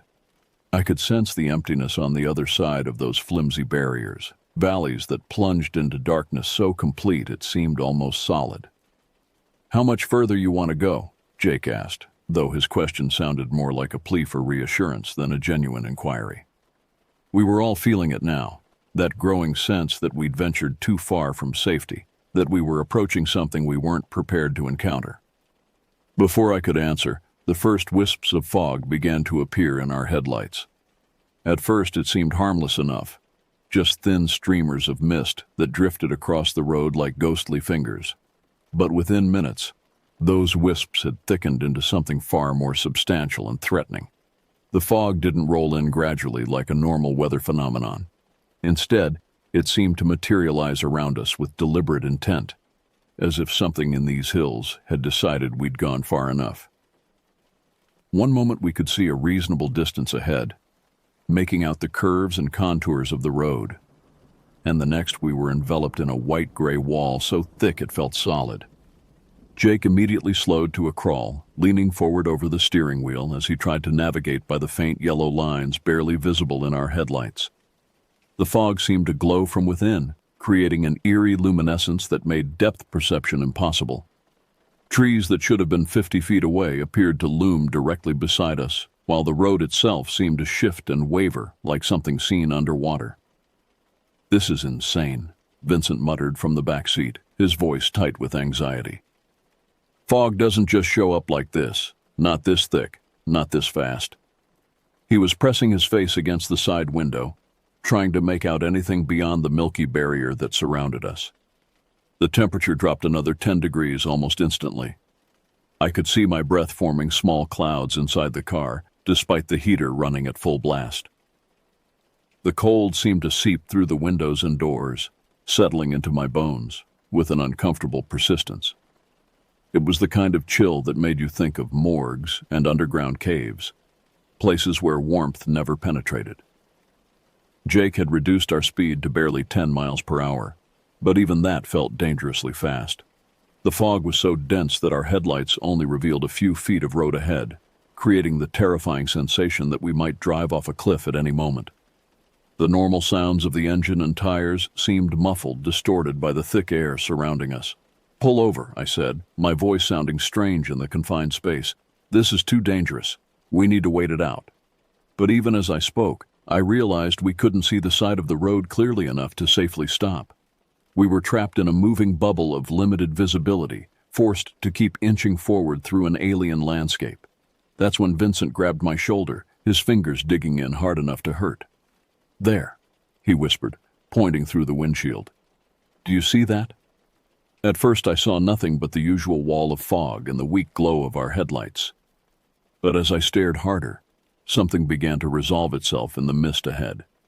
It was geometric, angular, in a way that didn't belong in this natural setting. The shape seemed to shift and waver, sometimes appearing solid, other times translucent, as if it couldn't decide whether it wanted to exist in our reality. Jake brought the car to a complete stop, engine still running, all of us leaning forward to get a better look. The object, and it was definitely an object, not just a trick of light and fog, appeared to be roughly rectangular, about the size of a small building. But its edges weren't quite right, seeming to bend and flow in ways that hurt to look at directly. "What the hell is that thing?" Jake's voice was barely audible, filled with the kind of fear that comes from encountering something that challenges your fundamental understanding of how the world works. The shape seemed to pulse with its own internal light, casting shadows that moved independently of any visible light source. As we watched, frozen in fascination and terror, it began to drift slowly across the road, passing through the beam of our headlights like smoke. But it cast a shadow on the fog behind it. A solid dark silhouette that proved this was no mere optical illusion. My heart was hammering against my ribs, each beat echoing in my ears like thunder. Every instinct screamed at me to tell Jake to reverse, to get us away from whatever we were witnessing. But I couldn't speak, couldn't move, couldn't do anything but stare at this impossible thing that defied explanation. The temperature inside the car dropped so quickly I could see ice crystals forming on the inside of the windows. Just as the rectangular anomaly drifted beyond our headlights and dissolved back into the fog, Vincent's scream shattered the tense silence. His cry was raw, primal, the sound of someone whose mind had encountered something too terrible to process rationally. He was pointing frantically at something above and to our right, his entire body shaking as he pressed himself against the far side of the car. "In the tree!" he shouted. "Oh God, look at the tree!" Following his gesture, I turned my attention to the massive oak that loomed beside the road. Through the swirling mist, I could make out its enormous trunk, easily 6 feet in diameter, with bark so dark it seemed to absorb what little light reached it. The tree was ancient, probably centuries old, its branches stretching far above us into the fog-shrouded canopy. At first I saw nothing unusual, but as my eyes adjusted to the strange interplay of fog and shadow, something began to resolve itself against the trunk. About 20 feet up, clinging to the bark with what appeared to be powerful limbs, was a shape that made my mind rebel against accepting what my eyes were reporting. The thing was large, easily the size of a grown man, but broader, more muscular. Its body seemed covered in dark, matted fur that gleamed wetly in the diffused light from our headlights. But it was the way it moved that triggered the deepest, most primitive fear centers in my brain. This wasn't the random motion of branches swaying in wind. This was purposeful, deliberate, the calculated movement of something that was very much alive and very aware of our presence. Jake had gone completely rigid behind the wheel, his breathing shallow and rapid. "That's not possible," he whispered. "That can't be real." But his voice carried no conviction. We could all see it now, this impossible thing that defied every rational explanation. The creature, and there was no denying that's what it was, seemed to be studying us with the same intensity that we were watching it. I caught glimpses of what might have been eyes, reflecting our headlights with an eerie amber glow. Its head turned slowly from side to side, and I had the distinct impression it was evaluating us, determining whether we represented a threat or merely an annoyance. The fog swirled around the tree trunk, sometimes obscuring our view completely before parting again to reveal the thing still there, still watching. Its claws, and they were definitely claws, long and curved like those of a massive predator, scraped against the bark with a sound that reached us even through the closed windows of the car. The scraping was rhythmic, deliberate, like someone drumming their fingers while deep in thought. "We need to go," Vincent said, his voice breaking. "We need to go right now." But Jake seemed paralyzed, unable to take his eyes off the creature. I could understand his fascination. There was something hypnotic about the thing, something that demanded attention even as every survival instinct screamed warnings. The temperature inside the car had become so cold that our breath formed thick clouds with each exhalation. Ice was forming on the inside of the windshield, creating crystalline patterns that further distorted our view. The heater, which had been running at maximum, seemed to have no effect against the supernatural chill that surrounded us. Then the creature began to move.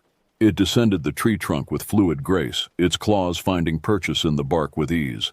Each movement was precise, controlled, like a dancer performing a routine it had practiced countless times. As it came closer to ground level, more details became visible. The powerful musculature beneath the fur, the way its spine curved in a manner not quite human, not quite animal. "Floor it!" I shouted, finally finding my voice. "Get us out of here now!" Jake's paralysis broke instantly. He slammed his foot down on the accelerator, and the car lurched forward with a roar of engine noise that seemed unnaturally loud in the fog-muffled landscape. The tires spun for a moment on the damp asphalt before finding traction, and suddenly we were racing blind through the white wall that surrounded us. Our escape through the fog was a nightmare of adrenaline and terror. Jake drove with desperate intensity, pushing the car far faster than was safe given our limited visibility. The speedometer climbed to 30, then 40 miles per hour as we raced through the white void, our headlights carving out a narrow tunnel of illumination that revealed only seconds' worth of warning about curves or obstacles ahead. Vincent was hyperventilating in the back seat, his breathing coming in short, sharp gasps that fogged the windows even more. Between breaths, he kept muttering fragments of what we'd seen, descriptions that became more elaborate and terrifying with each repetition. "Did you see its face? Did you see the way it looked at us? Those weren't animal eyes. Those were something else entirely." I found myself gripping the door handle so tightly my knuckles had gone white, bracing for the impact I was certain would come. Every curve in the road brought the possibility of disaster.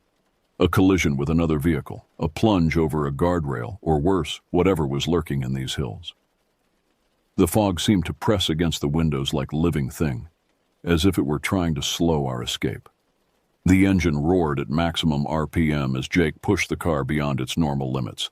I could hear strain in the motor's voice, a metallic whining that suggested we were asking more of the aging Honda than it was designed to give. But none of us cared about mechanical damage. Our only concern was putting distance between ourselves and whatever we'd encountered back there. "It was following us," Vincent said suddenly, his voice cutting through the engine noise. "When we first started moving, I saw it drop down from the tree. It was coming after us." His words sent fresh waves of panic through the car. I twisted around to look through the rear window, but the fog was so thick I couldn't see more than a few feet behind us. The temperature was slowly beginning to rise as we drove, the supernatural chill gradually giving way to something more normal. The ice on the windows started to melt, creating streaks of water that distorted our view in new and different ways. But the return of normal temperature felt like a small victory, a sign that we were escaping whatever pocket of wrongness we'd driven into. Jake's driving was becoming increasingly erratic as exhaustion and fear took their toll. The car weaved slightly from side to side as he fought to keep us on the road while managing the overwhelming urge to look back, to confirm we weren't being pursued by something that shouldn't exist. Several times we drifted close to the edge of the asphalt before he corrected our course with sharp, overcorrecting turns. "There!" I shouted as the fog began to thin ahead of us. "I can see clear road." The mist was breaking apart like smoke, revealing patches of normal highway illuminated by our headlights. Stars were visible again through gaps in the clouds, and the oppressive sense of being trapped in an alien environment was beginning to lift. We burst out of the fog wall as suddenly as we'd entered it, emerging into a clear night that felt like stepping into a different world.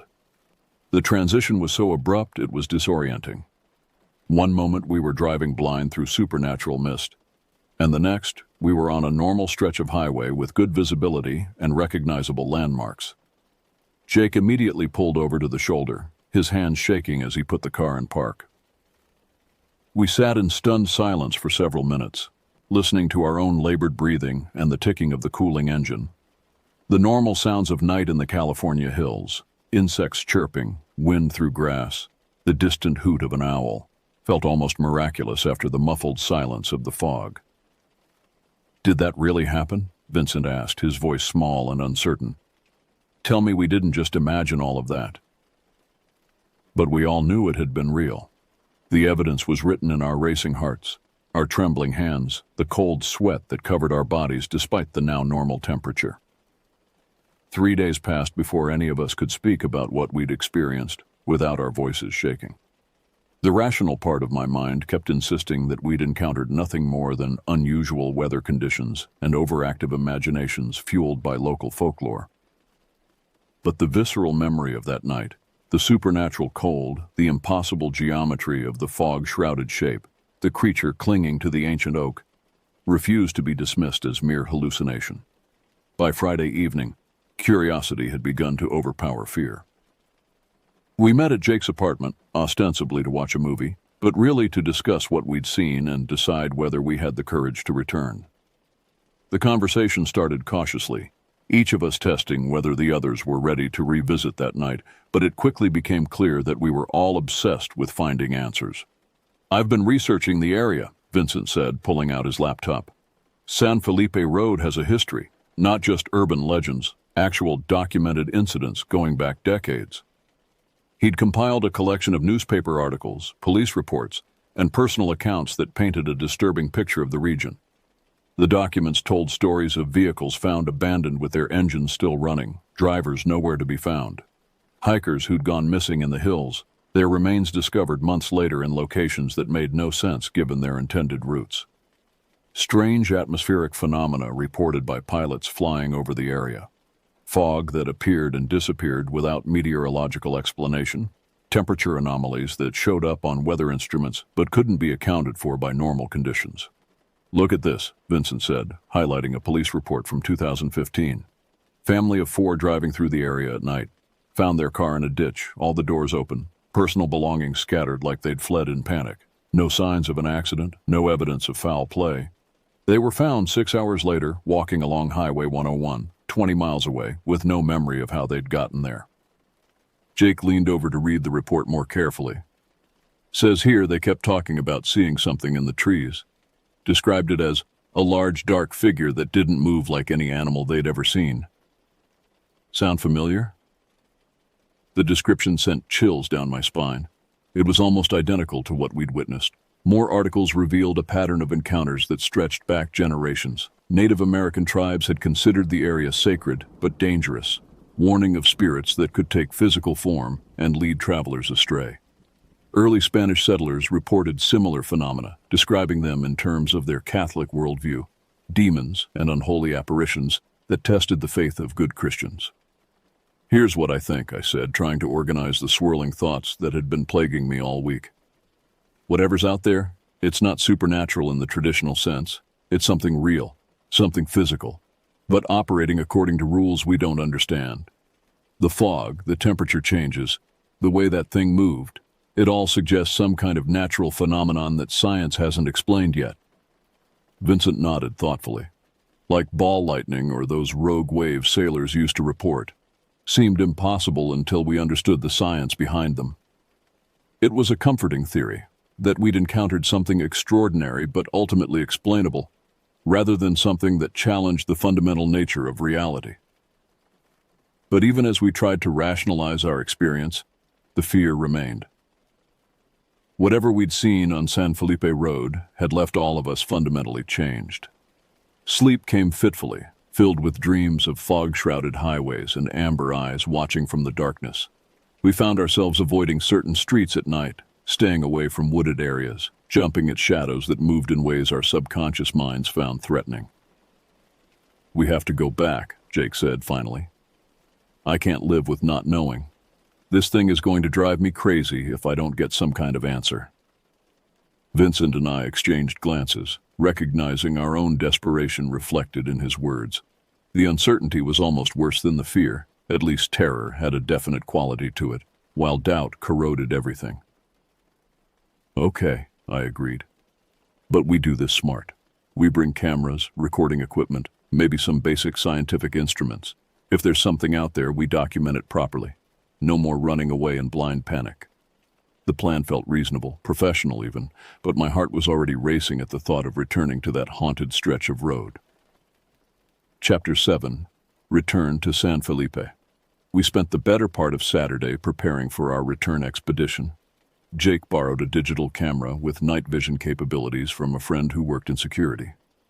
Vincent procured a digital thermometer, electromagnetic field detector, and a handheld GPS unit that could record our exact location and track our movements. I contributed a portable audio recorder and several powerful flashlights, along with extra batteries for everything. The equipment made us feel more professional, more prepared, but it couldn't mask the underlying terror that had been building all day. By the time we loaded everything into Jake's car, my hands were already shaking slightly, and I could see similar signs of stress in my companions. Vincent had developed a nervous tic, constantly checking and rechecking the batteries in our various devices. Jake chain-smoked cigarettes, despite having quit months earlier, the nicotine doing little to calm his obvious anxiety. We waited until 11 p.m. to begin the drive, reasoning that we'd reach San Felipe Road around the same time as our previous encounter. The logic was sound. If whatever we'd seen was tied to specific conditions or timing, we wanted to recreate the circumstances as closely as possible. But as we navigated the increasingly empty streets leading out of town, the familiar dread began to settle over us like a suffocating blanket.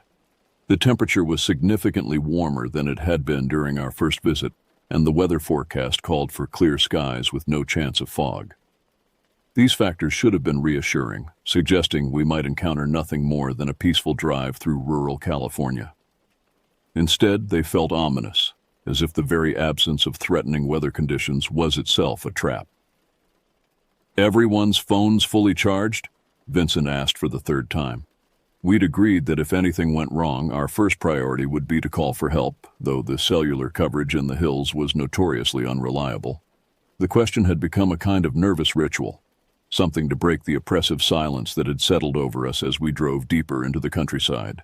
The transition to San Felipe Road felt different this time. Instead of the gradual shift from civilization to wilderness, I was acutely aware of crossing a threshold. The moment our tires touched that particular stretch of asphalt, the atmosphere inside the car changed. Our casual conversation stopped abruptly, replaced by tense vigilance as we scanned the darkness ahead. Jake had slowed to a more cautious speed, maintaining about 30 miles per hour as we approached the area where we'd encountered the fog. The night was crystal clear, with excellent visibility and a half moon providing enough ambient light to make out the contours of the surrounding hills. Trees that had been invisible barriers during our first visit now stood clearly defined against the star-filled sky. "There's the tree," I said, pointing to the massive oak that had hosted our terrifying visitor. In the moonlight, it looked ancient but benign, its branches swaying gently in a light breeze. No fog, no supernatural chill, no impossible creatures clinging to its bark. Just an old tree beside a rural highway, exactly as it probably appeared during thousands of unremarkable days and nights. We pulled over at the exact spot where we'd stopped before, Jake positioning the car so our headlights illuminated the base of the oak. The digital thermometer showed a normal 52 degrees Fahrenheit, cool for October, but nothing unusual for this elevation and time of night. The electromagnetic field detector registered only the background readings you'd expect in any natural environment. "Should we get out?" Vincent asked, though his tone suggested he hoped the answer would be no. We'd discussed this possibility during our planning session, agreeing that a closer examination might provide evidence we'd missed while trapped in the car. But now, sitting in the actual location with darkness pressing against our windows, the idea seemed far less appealing. I opened my door first, partly to demonstrate courage I didn't feel, and partly because waiting any longer would only increase our collective anxiety. The night air was crisp and carried the scents of pine and oak leaves, perfectly normal forest smells that should have been comforting. Instead, every natural sound seemed amplified and threatening. An owl's hoot made me jump, and the rustle of small animals in the underbrush triggered waves of paranoia. Jake and Vincent followed my lead, though they stayed close to the car, ready to dive back inside at the first sign of danger. We approached the oak tree with the cautious reverence of archaeologists entering a tomb, our flashlights creating overlapping pools of illumination that revealed nothing more supernatural than ordinary bark and fallen leaves. "Look at this," Vincent said, directing his light to a section of trunk about 8 feet off the ground. Deep gouges scarred the bark, 4 parallel marks that could have been made by claws, but they were old, weathered by seasons of rain and wind, impossible to date with any accuracy. They might have been made by a bear marking its territory, or by some piece of farm equipment decades ago. We spent nearly an hour examining the tree and surrounding area, finding nothing that definitively proved or disproved our earlier experience.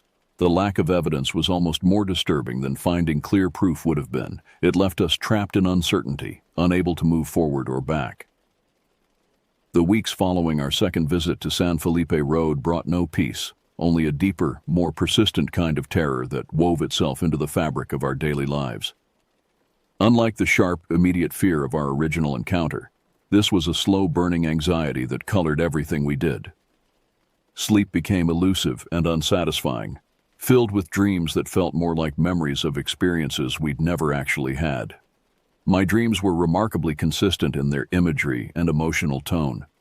I would find myself walking alone along San Felipe Road in complete darkness, guided only by an amber glow that seemed to emanate from the trees themselves. The pavement beneath my feet would be wet despite the absence of rain, and my breath would form visible clouds in air that grew colder with each step. Always, I could sense something following me, matching my pace exactly, never quite visible when I turned to look, but undeniably present. These nocturnal visions were so vivid that I often woke with the scent of pine and damp earth still in my nostrils, my heart racing as if I'd actually been walking through those haunted hills. The boundary between dream and reality became increasingly blurred, especially during the vulnerable moments between sleep and wakefulness, when my mind struggled to distinguish between memory and imagination. Jake reported similar experiences, though his dreams took a different form. He described being trapped in his car on an endless version of San Felipe Road, driving through fog so thick it seemed solid while something kept pace alongside his vehicle. He could never see what was running parallel to the car, but he could hear it. Footsteps that matched his speed exactly, breathing that fogged the windows from the outside, occasional scratching sounds as claws made contact with metal and glass. Vincent's psychological response was perhaps the most disturbing. He developed an intense aversion to trees, particularly large oaks, that made it difficult for him to walk through any wooded area without experiencing panic attacks. The rational part of his mind understood that most trees posed no threat, but his nervous system had apparently decided that anything resembling the massive oak we'd encountered represented mortal danger. Our relationships with friends and family began to strain as we struggled to explain our changed behavior without sounding delusional. How do you tell someone you're afraid to drive alone at night because you might encounter something that shouldn't exist? How do you explain why you've started sleeping with every light in your apartment turned on, or why certain sounds make you freeze with terror? I found myself researching sleep disorders, anxiety conditions, and group psychology, desperately seeking some rational explanation for what we were experiencing. Post-traumatic stress disorder seemed like a possibility, but that typically resulted from witnessing or experiencing actual trauma. Could a single night of uncertainty and fear really have such lasting psychological effects? The internet provided access to countless accounts of similar experiences, people who claimed to have encountered unexplained phenomena and struggled with the aftermath. Support groups existed for individuals who'd witnessed UFOs, cryptid creatures, or paranormal activity. Reading their stories provided some comfort, but also raised troubling questions about the nature of reality and the reliability of human perception. 3 months after our initial encounter, I made a decision that surprised even me. I would return to San Felipe Road alone, without the safety net of companions or the distraction of conversation. If something was genuinely haunting that stretch of highway, I needed to confront it directly. If our experience had been nothing more than shared delusion fueled by local folklore and atmospheric conditions, then a solitary visit under calm circumstances should prove that conclusively. The drive out to San Felipe Road on that February night felt like a journey to my own execution. Every mile brought increasing dread, but also a strange sense of resolution. Whatever happened, I would finally have definitive answers about what we'd encountered, or I would prove to myself that the whole experience had been psychological rather than supernatural. As I turned onto that familiar stretch of asphalt, my headlights swept across the massive oak tree that had become the focal point of my nightmares. It stood unchanged, ancient and imposing, its branches reaching toward a star-filled sky. No fog, no supernatural cold, no impossible creatures watching from the darkness. I parked in the exact spot where we'd stopped months earlier and turned off the engine. The silence was complete except for the ticking of cooling metal and the distant sound of wind through the trees. I sat there for nearly an hour, windows down, waiting for some sign that the terror we'd experienced had been real. Nothing happened. The night remained peaceful, ordinary, exactly what you'd expect from a rural highway in the California hills. As I finally started the engine and began the drive home, I felt a mixture of relief and disappointment. The mystery would remain unsolved, but perhaps that was preferable to the alternative. Yet even now, months later, I avoid San Felipe Road after dark. Some knowledge, I've decided, isn't worth pursuing. Some questions are better left unanswered. And some roads are meant to be traveled only in daylight, when shadows hold no secrets and the impossible seems safely distant. The three of us rarely discuss that night anymore, but we remain bound by the shared knowledge that we encountered something beyond our understanding. Whether it was supernatural, psychological, or something else entirely, it changed us in ways that continue to echo through our lives. We learned that the world contains mysteries that resist rational explanation, and sometimes the wisest response is simply to acknowledge our limitations and move forward as best we can.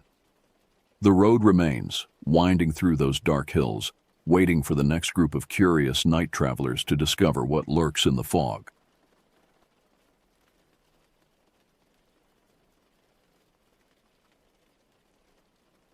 I woke up that morning with a peculiar mixture of excitement and apprehension. Our family trip to Dahili and Bukidnon Park had been planned for months, and now the day had finally arrived. My cousins and I were crammed into the back of Uncle Joey's large SUV, competing good-naturedly for the coveted window seats. We had packed an abundance of snacks, created several playlists of our favorite music, and possessed all the naive optimism typical of travelers setting out on what should have been a straightforward journey. The morning sky stretched above us in an expanse of brilliant blue, almost painful to look at directly. My uncle adjusted the GPS system mounted on the dashboard, entering our destination with confident taps of his finger. Aunt Vera occupied the passenger seat, her dark hair neatly pulled back, occasionally glancing at her phone to verify the route. In retrospect, our excessive reliance on technology foreshadowed the troubles that would soon unfold. "We should arrive by early afternoon," Uncle Joey announced, his voice filled with the assurance of someone who believed modern navigation systems were infallible. "The weather forecast is perfect." My cousins, Judy, age 16, and the twins, Chris and Kevin, both 14, nodded in agreement, their faces illuminated by the screens of their devices. I, at 17, was the oldest of the group and felt a subtle responsibility for them, though I couldn't have anticipated how significant that sense of duty would become in the hours ahead. As we pulled away from our neighborhood and merged onto the highway, the familiar landscape gradually gave way to more rural surroundings. Fields of tall grass and scattered farmhouses dotted the countryside. The conversation in the vehicle flowed easily, punctuated by laughter and the occasional debate about which snacks to open first. "Did you bring the trail maps?" Aunt Vera asked, turning to look at me. I patted my backpack. "Got them right here. Plus, I downloaded the park guide to my phone, just in case. She smiled approvingly. Always prepared. That's why we brought you along. If only preparation had been enough for what awaited us. The first sign of trouble emerged approximately 3 hours into our journey. The well-maintained highway had gradually narrowed, and the GPS directed us onto an even smaller road that wound through increasingly dense vegetation. Initially, this transition seemed like a scenic detour, perhaps a shortcut known only to locals and sophisticated navigation systems. "This doesn't look right," Aunt Vera murmured, leaning forward to examine the GPS screen more closely. She spoke softly in Cebuano, her native dialect, but I caught enough to understand her concern. "Joey, maybe we should check another map." Uncle Joey maintained his characteristic confidence. "The GPS knows what it's doing. This is probably just a faster route than the main road." I watched as the sunlight filtering through the canopy of trees created dancing patterns on the dashboard. The pleasant morning warmth had given way to a more oppressive humidity, and I noticed Judy shifting uncomfortably beside me. "How much longer?" she asked, her earlier enthusiasm noticeably diminished. "Not far now," Uncle Joey replied, though I detected a hint of uncertainty in his voice. The road continued to narrow, and the smooth asphalt transitioned to a rougher surface that caused the SUV to vibrate continuously. The lush forest pressed in from both sides, creating a tunnel-like effect that seemed to swallow us deeper with each passing mile. What had begun as an adventure now carried undertones of isolation. Aunt Vera checked her phone repeatedly, her expression growing increasingly troubled. "I'm losing signal," she announced, the worry in her voice no longer concealed. The twins exchanged glances, their earlier playfulness replaced by a subdued tension. I attempted to access my downloaded maps, but the unfamiliar terrain didn't match any of the trails I had studied. The realization that we might be genuinely lost began to take root, a persistent worry that would only intensify as the day progressed. By early afternoon, our situation had deteriorated significantly. The narrow road had become little more than a dirt path, rutted and treacherous. Dense forest surrounded us on both sides, and the canopy above had thickened to the point where the interior of the SUV was cast in perpetual twilight, despite the daylight hours. "We need to turn around," Aunt Vera insisted, no longer bothering to mask her anxiety. "This is not the way to Bukidnon Park." Uncle Joey's knuckles had whitened around the steering wheel, and he drove with extreme caution, navigating around fallen branches and deep potholes. "I'm looking for a place wide enough to turn," he replied, his earlier confidence completely evaporated. The atmosphere inside the vehicle had transformed entirely. The twins sat silently, their electronic devices forgotten as they stared out the windows at the ominous surroundings. Judy had drawn her knees up to her chest, making herself as small as possible. I felt an overwhelming responsibility to appear calm for their sake, though my own heart raced with increasing alarm. "Try the radio," I suggested, hoping for some connection to the outside world, some reassurance that we hadn't completely left civilization behind. Uncle Joey flicked through the stations, but only static greeted our ears, a harsh reminder of our isolation. The GPS screen now displayed a confusing maze of unmarked roads, none of which seemed to correspond to our actual location. As the afternoon progressed, the forest appeared to change character. What had initially seemed merely dense and overgrown now took on a more forbidding aspect.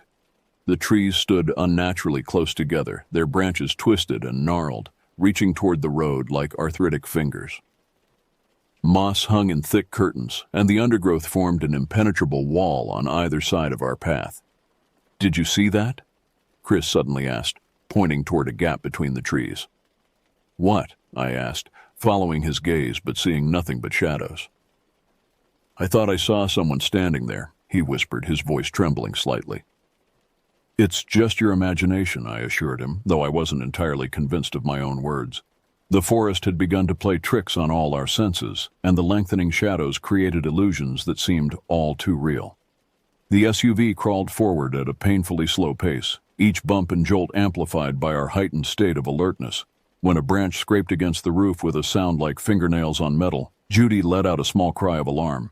The sound lingered in the enclosed space, a stark reminder of our vulnerability. The true test of our nerve came when the path ahead revealed itself to be barely wider than our vehicle, with a sheer drop-off on one side and a wall of solid rock on the other. The ravine beside us plunged into darkness so complete that it was impossible to gauge its depth. A wrong move here would have catastrophic consequences. "Joey, stop," Aunt Vera commanded, her voice tight with fear. "This is too dangerous." Uncle Joey brought the SUV to a halt, the engine idling nervously. "We can't stay here," he argued, though with less conviction than before, "and I don't think we can back up for miles." I leaned forward between the front seats, studying the treacherous passage ahead. "Maybe I should get out and guide you?" I offered, though the thought of stepping outside filled me with inexplicable dread. "No," Aunt Vera replied firmly. "Nobody leaves the vehicle." The decision to proceed was made reluctantly, with Uncle Joey inching the SUV forward at a pace so slow it was barely perceptible. Aunt Vera rolled down her window to better see the edge, calling out continuous directions. "Left a bit. Straight now. Careful of that rock." The twins had gone completely silent, their faces pale with fear. Judy gripped my hand so tightly that I lost sensation in my fingers, but I didn't pull away. The reassurance of human contact seemed vital in that moment. Each foot of progress felt like a small victory against the increasingly hostile environment. Outside, the light continued to fade as sunset approached, casting long shadows that seemed to reach for us with malevolent intent. The temperature had dropped noticeably, and I could see my breath forming small clouds in the chilling air. The SUV's tires sent small cascades of pebbles over the edge of the ravine, the sound of their distant impact emphasizing the perilous drop beside us. Time seemed to stretch endlessly, minutes expanding into what felt like hours as we navigated the narrow passage. When we finally reached a slightly wider section where turning might be possible, a collective sigh of relief filled the vehicle. Uncle Joey carefully executed a three-point turn, each maneuver bringing us terrifyingly close to the edge. The SUV's wheels spun briefly on loose gravel, causing a moment of pure terror before finding purchase. With the vehicle finally pointing back the way we had come, I realized I had been holding my breath for so long that my chest ached. The twins looked at each other with expressions of disbelief, as if they couldn't quite comprehend that we had survived the ordeal. "We're going back," Uncle Joey announced unnecessarily, his voice hoarse with tension. "We'll find another route." No one objected. The consensus was clear. Whatever lay ahead on this path was not worth the risk of continuing. Our return journey proceeded with agonizing slowness. The path that had seemed merely threatening on our outward journey now felt actively hostile. Shadows deepened as twilight approached, and the forest around us grew increasingly still, an unnatural quiet that pressed against my eardrums like physical pressure. "Something's wrong," Judy whispered, her eyes wide as she stared out the window. "It's too quiet." She was right. The normal sounds of a forest, birds, insects, the rustling of small animals, had completely ceased. The silence was absolute, broken only by the sound of our engine and the crunch of tires on gravel. The first figure appeared so suddenly that I questioned whether I had actually seen it. A dark silhouette standing motionless among the trees, partially obscured by foliage but unmistakably human in form. I blinked, and it was gone. "Did anyone else see that?" I asked, my voice sounding strange to my own ears. Before anyone could respond, Uncle Joey braked suddenly, bringing the SUV to an abrupt halt. Ahead of us, the road simply ended, terminating in a wall of dense undergrowth. It was as if the path we had traveled only hours before had somehow been erased. "This isn't possible," Uncle Joey muttered, his hands gripping the steering wheel so tightly that I could see the tendons standing out. "We came this way. The road was here." Aunt Vera fumbled in the glove compartment for a flashlight, her movements betraying her escalating fear. "We must have taken a wrong turn," she said, though we all knew we had been following the same narrow path without deviation. The beam of the flashlight cut through the gathering darkness, revealing nothing but impenetrable forest. Uncle Joey reluctantly stepped out of the vehicle to investigate, the dome light briefly illuminating our terrified faces before darkness closed in again. Through the windshield, I watched his figure move cautiously around the front of the SUV, the flashlight beam sweeping back and forth across the wall of vegetation. When he suddenly froze, the light fixed on a point just beyond the tree line, I felt a wave of dread wash over me. Uncle Joey backed toward the vehicle with measured steps, never turning his back on whatever he had seen. When he re-entered the SUV, his face was ashen. "There are people out there," he said quietly, locking the doors with deliberate care. "Standing among the trees, just watching."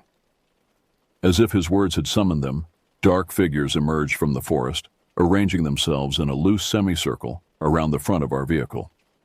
They maintained a distance of perhaps 30 feet, never approaching closer, but never retreating.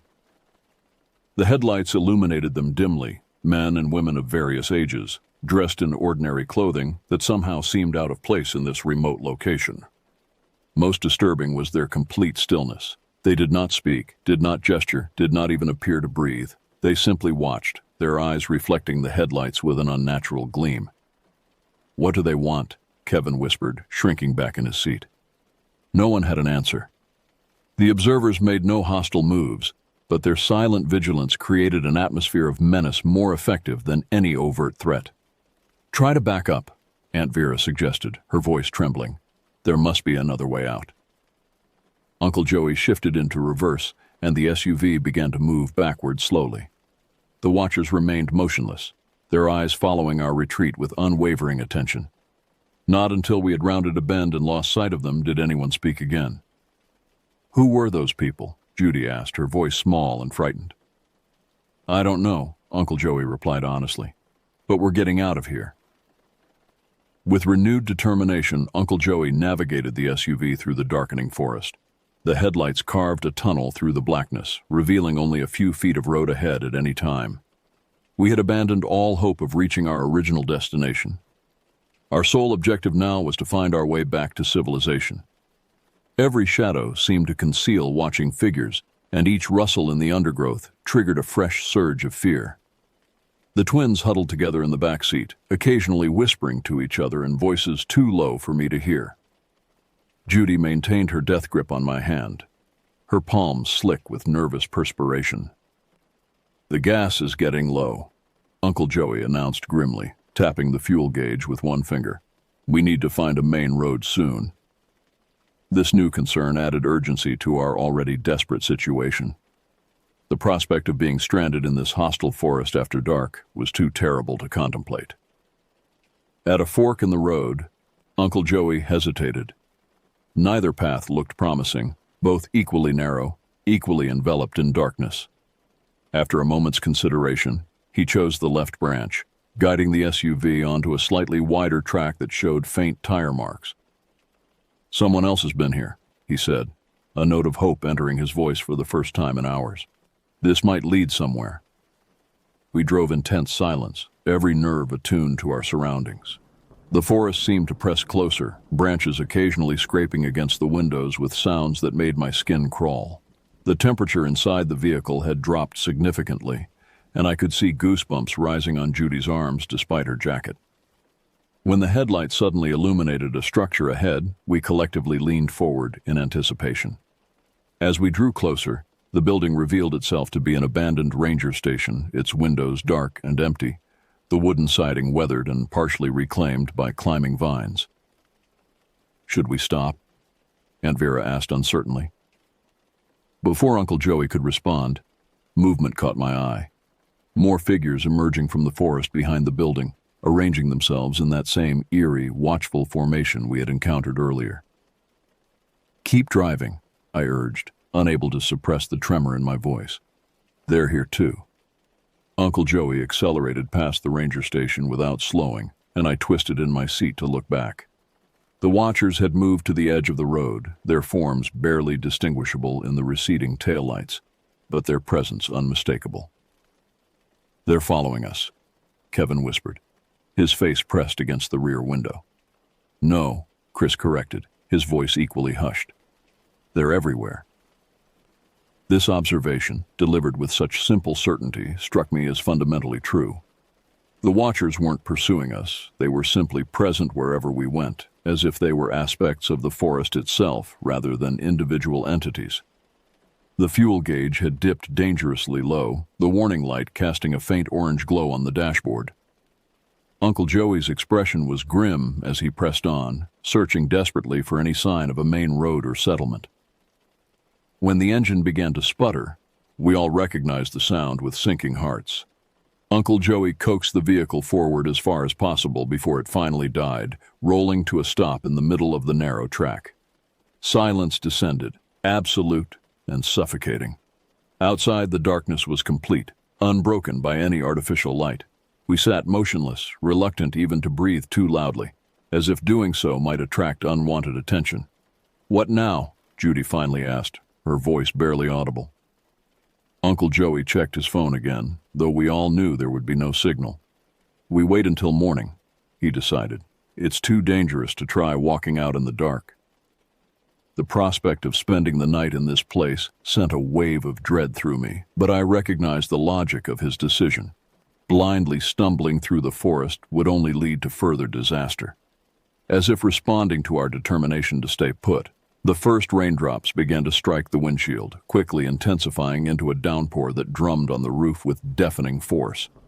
The sudden storm was almost welcome. It provided noise to fill the unnatural silence and obscured the view outside, temporarily shielding us from the watching eyes I was certain still lingered in the darkness. I must have dozed despite my terror, for I jerked awake to find weak daylight filtering through the rain-streaked windows. The storm had passed, leaving behind a heavy mist that shrouded the forest in ghostly white. The others were stirring as well, their faces haggard from the night spent in cramped discomfort. Uncle Joey attempted to start the engine again, but it produced only a feeble clicking sound before falling silent. "We need to walk out," he announced, his voice rough with fatigue. "Stay together, stay on the road, and we'll find help." We gathered what supplies we could carry: water bottles, remaining snacks, a first aid kit from the glove compartment. Aunt Vera distributed rain jackets from her luggage, and Uncle Joey armed himself with a tire iron, though none of us mentioned what he might need it for. Stepping outside felt like crossing a threshold into another world. The mist muffled all sound, creating an illusion of isolation so complete that it was possible to believe we were the only living beings for miles. The air was heavy with moisture and the rich, earthy scent of wet vegetation. "This way," Uncle Joey directed, pointing along the track in the direction we had been traveling. "Single file. Stay close."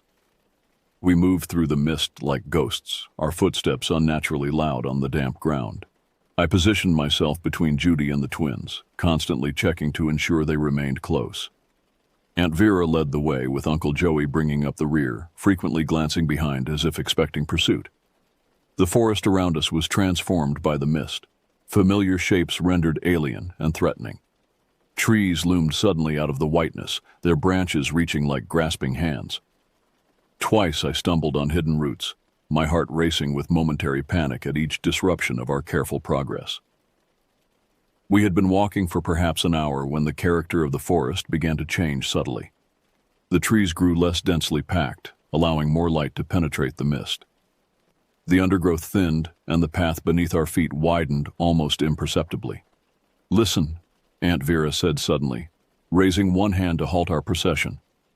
We stood motionless, straining our ears. At first, I heard nothing but the soft dripping of moisture from the trees. Then it came, the distant but unmistakable sound of a vehicle engine. New energy infused our tired bodies as we quickened our pace, moving toward the promising sound. The mist began to dissipate, revealing glimpses of blue sky above. When the trees parted to display a paved road ahead, I nearly wept with relief. We emerged from the forest onto the shoulder of a two-lane highway, blinking in the sudden brightness.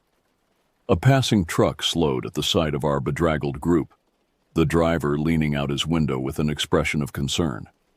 "You folks need help?" he called, his ordinary question the most beautiful thing I had heard in 24 hours. Uncle Joey explained our situation: the wrong turn, the abandoned vehicle, the long walk. He carefully omitted any mention of the watchers, a tacit agreement we all understood. Some experiences defied rational explanation and were better left undiscussed. The truck driver, a middle-aged man named Hector with kind eyes and work-roughened hands, offered us a ride to the nearest town. We crowded into his cab with profuse thanks, our earlier ordeal already beginning to feel dreamlike in the normalcy of human contact. As we pulled away, I couldn't resist a final glance back at the forest edge.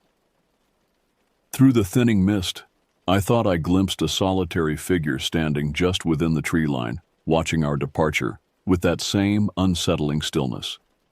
When I blinked, it was gone, leaving me to wonder if it had been nothing more than a trick of light and shadow. The small town Hector brought us to possessed the extraordinary beauty of the mundane. Gas stations, fast food restaurants, people going about their ordinary lives. We found a motel where we could clean up and rest while arrangements were made to recover the abandoned SUV. The simple luxury of hot water and clean towels seemed almost miraculous after our ordeal. That evening, gathered in the motel's small diner, we spoke little of what had happened.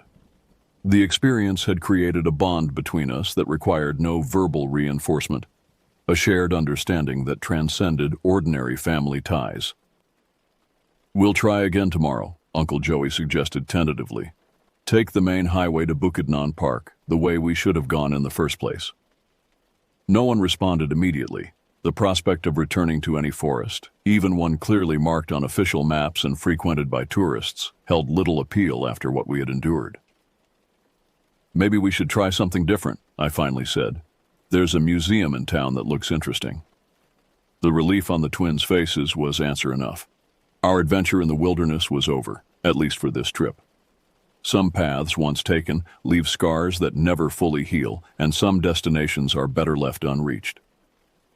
6 months have passed since our misadventure in the forest. On the surface, life has returned to normal. We never speak of that day, though I sometimes catch a meaningful glance from Judy or one of the twins when someone mentions camping or nature hikes. Uncle Joey sold the SUV shortly after our return, claiming it had developed mechanical problems that weren't worth fixing. The new vehicle has the latest navigation system, but I've noticed he always carries physical maps as backup now, and he rarely ventures onto unfamiliar roads. Aunt Vera has become more religious, attending services regularly and wearing a small cross around her neck. When I asked her about this change, she simply said that some experiences make you reconsider what you believe about the world. I understood perfectly what she meant. As for me, I find myself unable to walk in forests anymore. Even well-maintained parks with clearly marked trails trigger an anxiety that constricts my chest and quickens my pulse. The rustling of leaves sounds too much like whispered conversations just beyond the range of comprehension, and the spaces between trees seem designed to conceal watching figures. In my dreams, I return to that place frequently. The road narrows, the light fades, and the watchers emerge from the trees with their terrible patience. Sometimes I am alone in these nightmares, abandoned in the deepening darkness, while unseen observers wait for me to make a fatal mistake. I've researched the area we traveled through, seeking some rational explanation for what we experienced. Local history mentions an abandoned settlement deep in those woods, a community that disappeared without explanation in the 1950s. The few photographs available show ordinary people standing before simple homes, their expressions solemn as they gaze into the camera. Sometimes I think I recognize those faces. What troubles me most is not the fear we felt that day, though it was more intense than anything I had previously experienced. Rather, it is the sense that we encountered something fundamentally wrong, a tear in the fabric of reality that revealed glimpses of something that should remain hidden. God protect me from ever learning the truth about those watchers in the forest. Some mysteries are not meant to be solved, some knowledge not meant to be possessed. The human mind is not designed to comprehend certain aspects of existence, and sanity depends on our continued ignorance. Yet I cannot escape the feeling that our encounter was not random. The watchers selected us for reasons I cannot fathom, allowed us to leave when they could have prevented our escape. This sense of being chosen, of being marked in some way, follows me through my days like a shadow that cannot be outrun. Perhaps the most disturbing realization is that the watchers may not have been confined to that remote forest. Now that I have seen them once, I sometimes think I glimpse similar figures in ordinary settings, A motionless observer at the edge of a crowded mall parking lot, a too-still presence on a subway platform, a solitary figure at the periphery of a public park who never seems to move or interact with others. Always watching, always waiting. For what purpose, I dare not imagine. I have told no one these thoughts. They would suggest therapy, medication, rational explanations for irrational fears. But I know what I experienced, what we all experienced in those woods. Some truths cannot be shared without sounding like madness, yet remain truths nonetheless.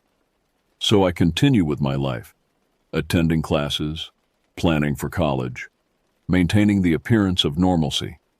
But a part of me remains in that forest, forever walking that narrow path between safety and oblivion, forever aware of unseen eyes tracking my progress through the gathering darkness.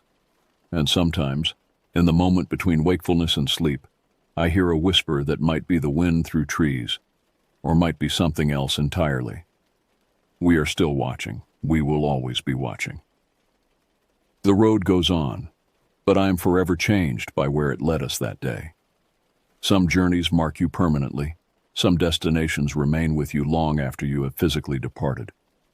The forest and its watchers have become part of me now, a shadow that lengthens as the day wanes, a presence that can never be entirely banished.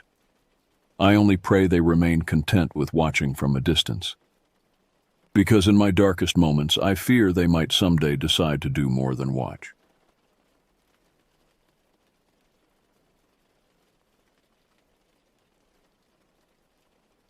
It was early September of 2013 when the idea first surfaced during one of our rare phone calls, a camping trip just like old times. I hadn't seen Jason or Cole in nearly 18 months by then. Life had scattered us after college like leaves in autumn wind. I was buried under 60-hour work weeks at a marketing firm in Vermont. Jason had taken a job with a shipping company in New Hampshire. Cole bounced between construction sites and temporary apartments, never quite settling anywhere. "Remember Whispering Ridge?" Jason asked during our call, his voice crackling with poor reception. The name alone made my stomach tighten. I remembered it too well. We'd camped there once during our sophomore year of college. It wasn't an official campsite, just an unmarked clearing about 3 hours deep into the state forest. No designated trail led there, no rangers patrolled it. You had to climb over a steep natural ledge to reach it, hence our nickname for the place. We'd discovered it by accident during a hike 5 years earlier. The spot had everything: a flat clearing perfect for tents, a small stream nearby, and someone had already arranged rocks into a fire ring. Most importantly, it offered complete isolation. No cell service, no other hikers, nothing but wilderness stretching for miles. "What about it?" I asked, although I already knew where this conversation was heading. "We should go back," Cole interjected. "One last trip before winter hits." I hesitated. Something about that place had always felt wrong to me, even during our first visit when nothing unusual happened.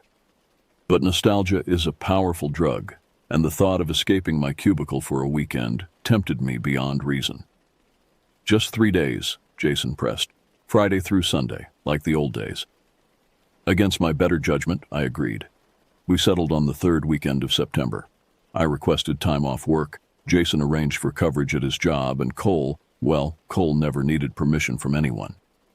We coordinated supplies through a group text: sleeping bags, food, water purification tablets, first aid kit, headlamps, boots.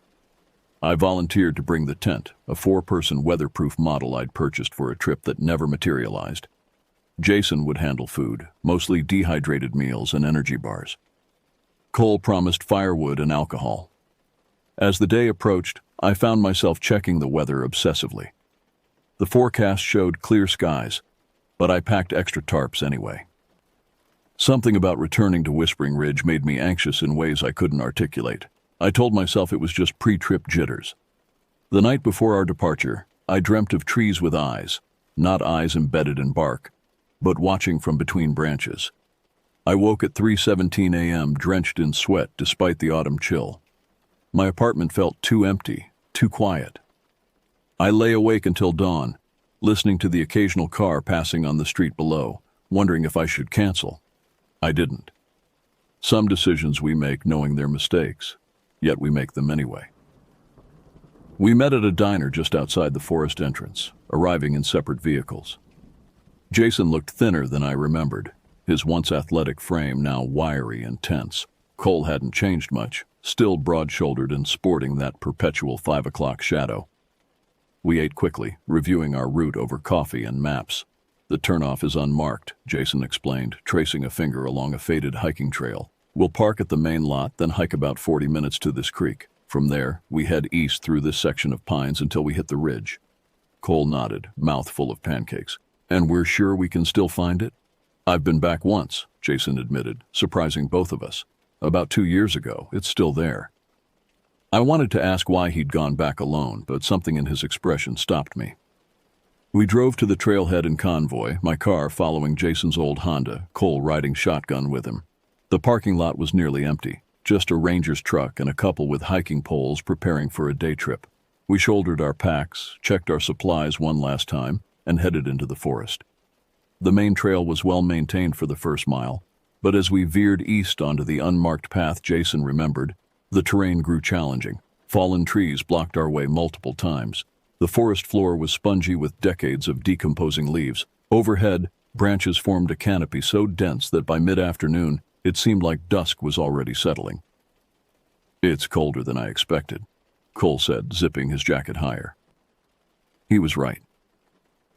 Despite the forecast promising mid-60s, the temperature in the forest couldn't have been above 50. Our breath formed clouds in front of our faces.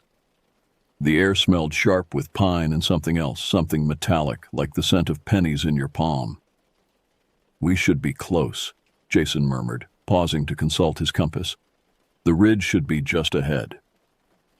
We pushed through a thick stand of pines, branches scraping our arms and faces, and suddenly there it was, the ledge.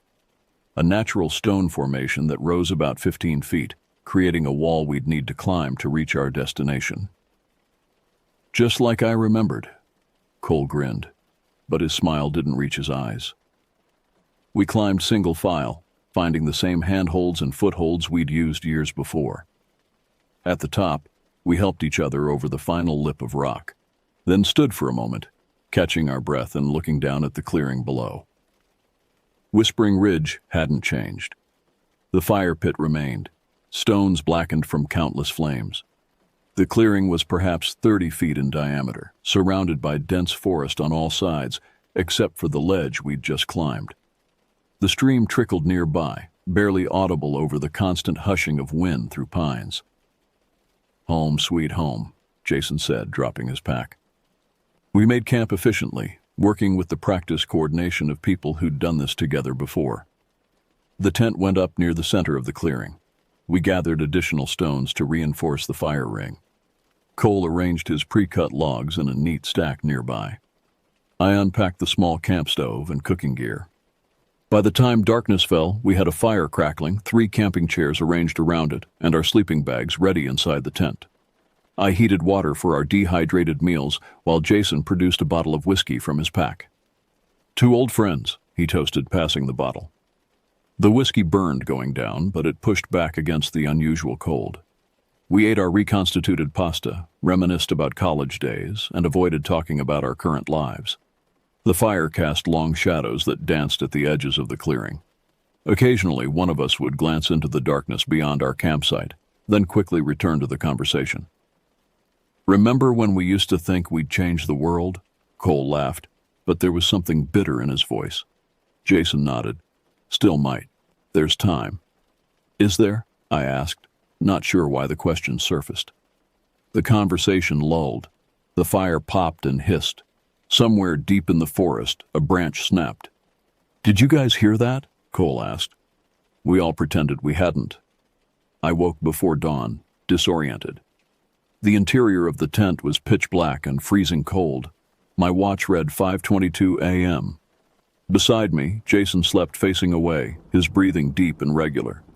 Cole's sleeping bag was empty. Needing to relieve myself, I unzipped the tent as quietly as possible and stepped outside. The fire had died completely, not even embers remained. A thick mist hung just above the ground, transforming the clearing into something from another time. The air smelled wrong, not the expected forest scents of pine and earth. but something stagnant, like standing water in an abandoned basement. I found Cole sitting on a fallen log at the edge of the clearing, staring into the forest. "Couldn't sleep?" I asked, approaching slowly. He didn't turn. "Something's watching us." I followed his gaze, but saw nothing except trees and mist. Probably just deer or something. "Not deer." His voice was flat. "I heard it moving around the tent all night, circling, breathing." A shiver ran across my shoulders that had nothing to do with the cold. "You want some coffee? I can get the stove going." Cole finally looked at me, and I was struck by how exhausted he appeared, eyes sunken, skin ashen. "Did you notice the stream?" "What about it?" "It's running backward."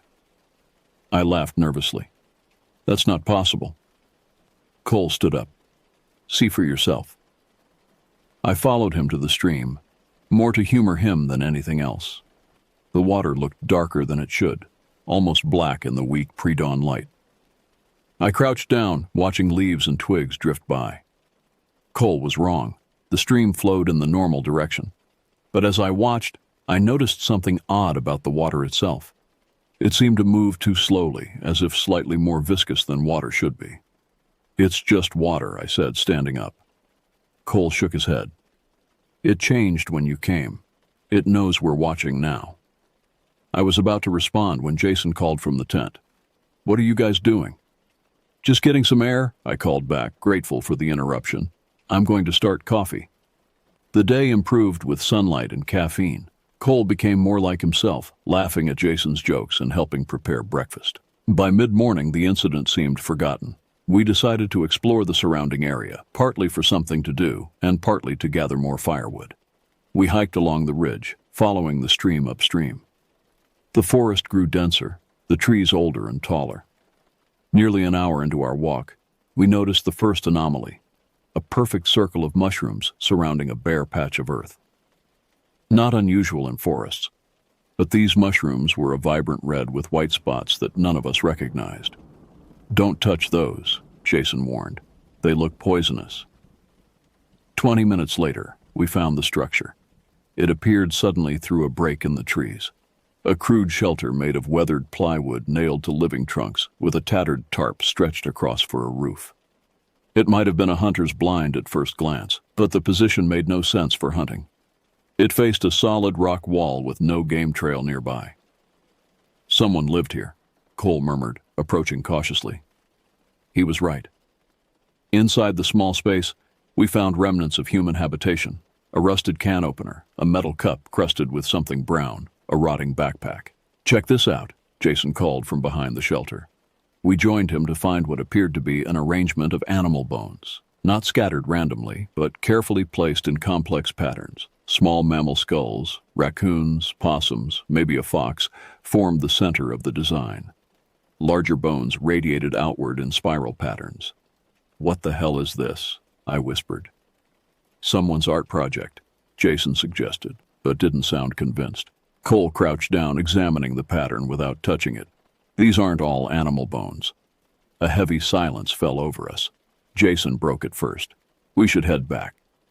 None of us argued. The return journey took longer than it should have.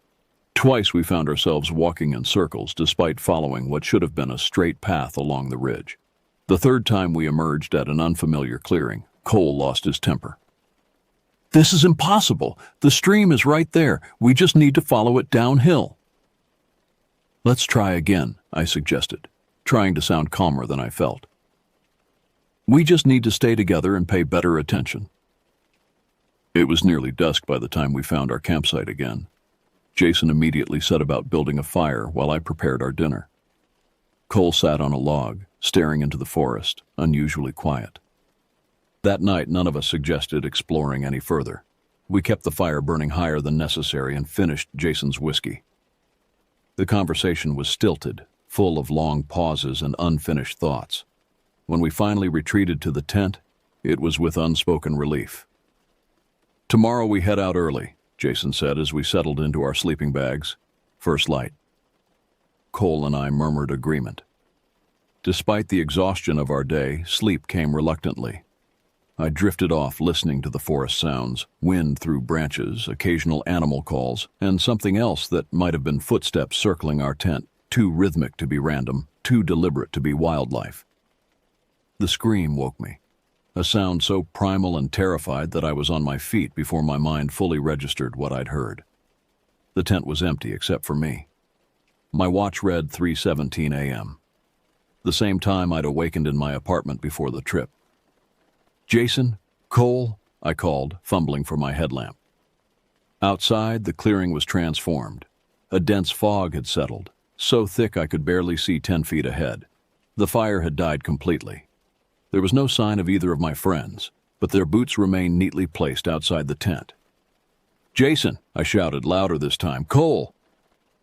Something moved in the fog, a shadow, quick and low to the ground. I spun toward it, heart hammering against my ribs. Nothing there. My headlamp cut weak paths through the mist as I circled the campsite, calling my friends' names with increasing desperation. No response came except the distant rustling of leaves. Both their sleeping bags were empty, but their phones and wallets remained in the tent. Who leaves without shoes, phone, or wallet? At the edge of the clearing, I found the first clue. Jason's sweatshirt lying on the ground, one sleeve stretched as if pulled forcefully. 10 yards further into the forest, I found his t-shirt, then his watch. Each item formed a perfect breadcrumb trail leading deeper into the woods. I followed, aware that I was making a terrible mistake but unable to abandon my friends. The fog seemed to part just enough to reveal the next item, then closed behind me as I passed. A quarter-mile in, the trail split. Jason's jeans lay to the left while Cole's hoodie appeared on a path to the right. I stood paralyzed by indecision until I heard it, a whisper that might have been my name coming from the left fork. I turned my headlamp in that direction and saw movement, a figure ducking behind a tree. "Jason?" I called, voice cracking. The figure stepped partially into view. The right height and build for Jason, but somehow wrong. Movements too fluid, posture too straight. Before I could process what I was seeing, my headlamp flickered and died. Total darkness enveloped me. Not the darkness of a night in the woods with ambient starlight, but absolute, impenetrable blackness. I fumbled in my pocket for my phone, finding it dead despite being fully charged when we'd gone to sleep.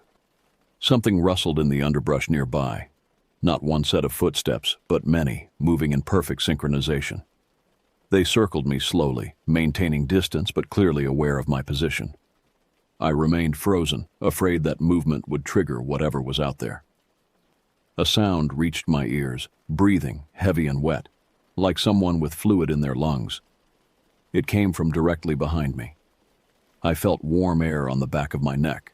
I ran, blind, terrified, with no sense of direction. Branches whipped my face and arms. I tripped over roots and stones, falling repeatedly only to scramble back up and continue fleeing. Behind me, something pursued, something heavy that crashed through underbrush without concern for stealth. After what felt like hours but was probably minutes, I burst through the trees and found myself back at the ledge, our entry point to the campsite. Morning light had begun to filter through the canopy. I turned, expecting to see my pursuer, but the forest behind me was still and empty. I waited at the ledge until full daylight, calling for my friends until my voice gave out. Neither appeared. With trembling hands, I climbed down the rock face and hiked back to the parking lot, half expecting to find their vehicles gone. They weren't. Both cars sat exactly where we'd left them, locked and undisturbed. I drove to the nearest ranger station, incoherently reporting my missing friends. The rangers were professional but skeptical, especially when I couldn't precisely mark our campsite on their maps. They noted that no official campground existed in that area of the forest. "We'll send out a search team," the head ranger assured me. "But if your friends separated from you, they might have already hiked out to another exit point." I knew better but couldn't explain why. The search found nothing. No tent, no campsite, no belongings, no sign that 3 people had spent 2 nights in the forest. No bones arranged in spirals, no crude shelter. Nothing but endless trees and silence. 2 weeks after returning from Whispering Ridge, I received the first letter. No return address, postmarked from a small town in Pennsylvania I'd never heard of. Inside was a single Polaroid photograph showing our campsite from an angle that suggested it had been taken from the surrounding trees. Jason, Cole, and I sat around the fire, our faces turned slightly away from the camera as if we'd heard something in the forest. I didn't remember anyone taking pictures during our trip. None of us had brought a Polaroid camera. I studied the image for hours, noticing details that made my skin crawl. In the background, barely visible between two distant trees, stood a figure, too tall, too thin, its proportions subtly wrong, and our expressions in the photo weren't casual or relaxed. We looked terrified, frozen in the moment before flight. The second letter arrived a month later, this time from Oregon. Another Polaroid. The three of us asleep in the tent, photographed through the mesh window. The tent flap was open wider than we'd left it that night. Someone, something, had stood over us while we slept. I called the detective assigned to the missing persons case repeatedly, but interest had waned when no evidence surfaced. People go missing in national forests all the time, he explained with rehearsed patience. Usually they've chosen to disappear. I knew Jason wouldn't abandon his elderly mother who depended on his support. Cole wouldn't leave behind the construction job he'd finally secured after months of searching. But without evidence, the case stalled. The final letter arrived exactly 3 months after our trip. Postmarked from my own city, which terrified me more than its contents, a third Polaroid showing the crude shelter we'd discovered, but transformed. The plywood walls now displayed hundreds of photographs pinned to the surface. Even in the grainy image, I recognized myself in many of them, entering my apartment building, sitting at my desk by the window, sleeping in my bed. I'd been watched for months, maybe longer. That night, I heard it for the first time. The same wet, labored breathing I'd heard in the forest, now outside my bedroom window on the 4th floor of my apartment building. When I gathered the courage to look outside, I saw nothing but empty streets and streetlights casting yellow pools on wet pavement. But something had left muddy footprints on the fire escape, prints too large to be human, with toes too long and articulated like fingers. I didn't sleep that night or many nights after. I installed additional locks, security cameras, motion detector lights. None of it helped the growing certainty that whatever had taken my friends had followed me home. 5 months after our camping trip, Cole's sister called me. Her voice trembled with a mixture of hope and dread. "I got a text from Cole's phone," she said. "First one since he disappeared." My grip tightened on my own phone. What did it say? Just coordinates. GPS coordinates and one word: help. I knew before she told me. The coordinates would lead back to Whispering Ridge. When she confirmed this, something inside me shattered. The fragile normalcy I'd constructed since returning from the forest collapsed like a house of cards. "I'm going to send them to the police," she continued. "They won't find anything," I said, surprising myself with the certainty in my voice. "I need those coordinates." "Why? You can't be thinking of going back there." I didn't answer her question directly. "Did you tell anyone else about the text?"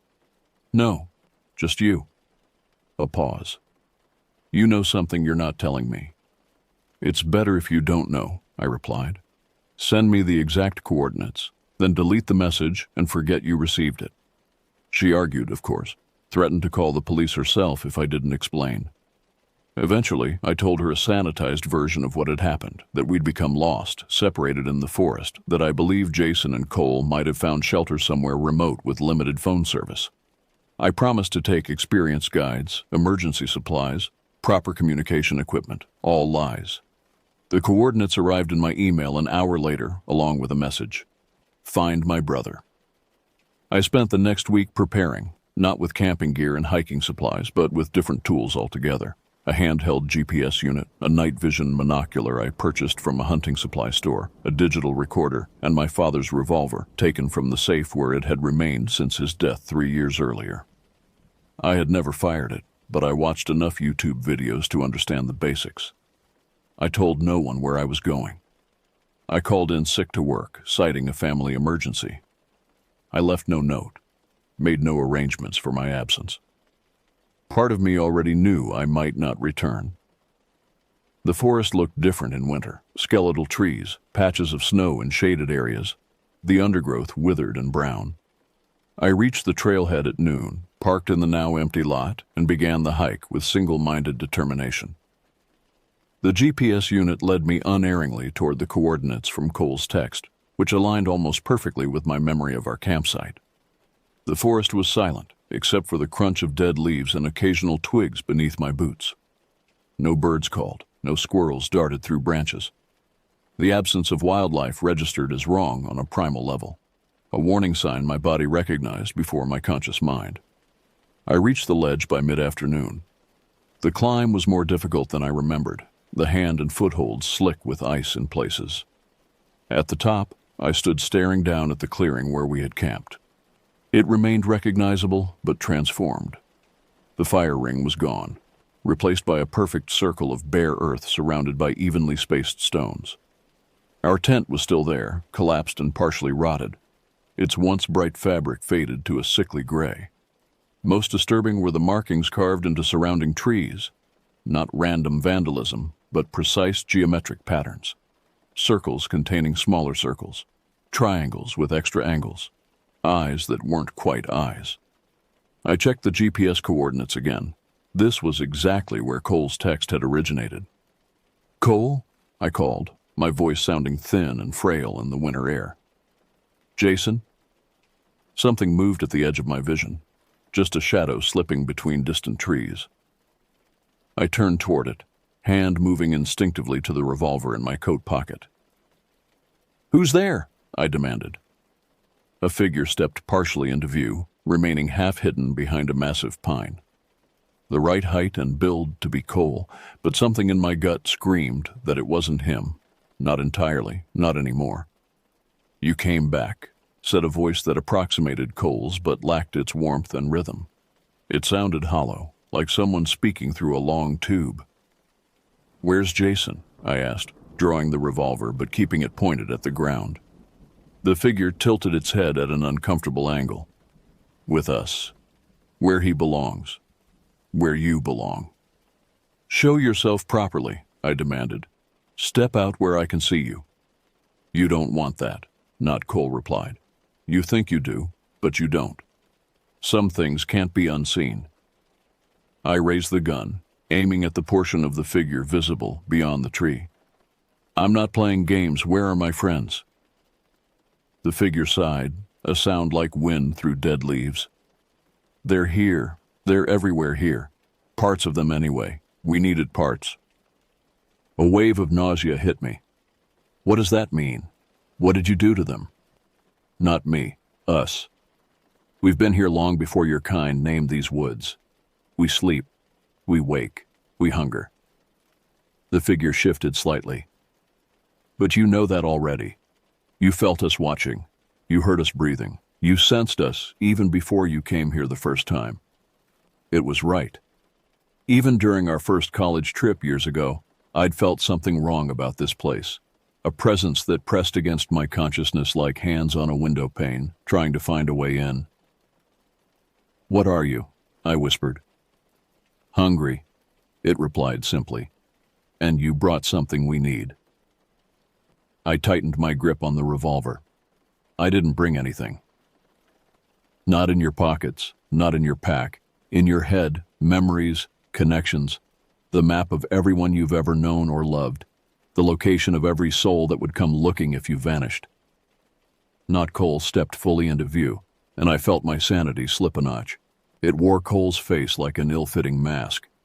The proportions were wrong, eyes too wide and flat, mouth stretched too broadly across features that seemed to shift subtly even as I watched. The body beneath his familiar flannel shirt was wrong too angular, joints bending in directions human anatomy wouldn't allow. "You're not Cole," I stated the obvious, trying to ground myself. "Parts of me are," it replied. "The parts we needed. The rest is something older." I raised the gun higher. "Stay back." It smiled, revealing teeth that hadn't been visible before. Too many, too sharp. "We've been patient. We let you leave last time because we weren't finished with the others. But now we are. Now it's your turn." I fired the revolver. The sound was deafening in the winter stillness. The thing wearing Cole's face jerked backward but didn't fall. Where the bullet struck its shoulder, The flannel shirt tore open to reveal not blood and tissue, but something dark and fibrous, like wet wood. It looked down at the wound with mild curiosity. That won't work here. Nothing from your world works here the way you think it should. From the surrounding forest came sounds of movement, branches snapping, undergrowth rustling, not from one direction but from all around. Closing in. I fired again, this time aiming for what passed as its head. The bullet struck true, and for a moment the thing's form destabilized, flickering like a bad television signal, Cole's features dissolving into something I couldn't comprehend. Then it reformed, the wound already sealing itself. "You should run now," it suggested, almost kindly. "We enjoy the chase. Your friends did too for a while." I ran. I fled not toward the ledge and escape, but deeper into the forest, toward the coordinates from Cole's text. Something in me knew that running toward safety was exactly what they expected, what they wanted. The chase was part of their ritual, their feeding pattern. So I ran toward danger instead, hoping to disrupt whatever plan they had in motion.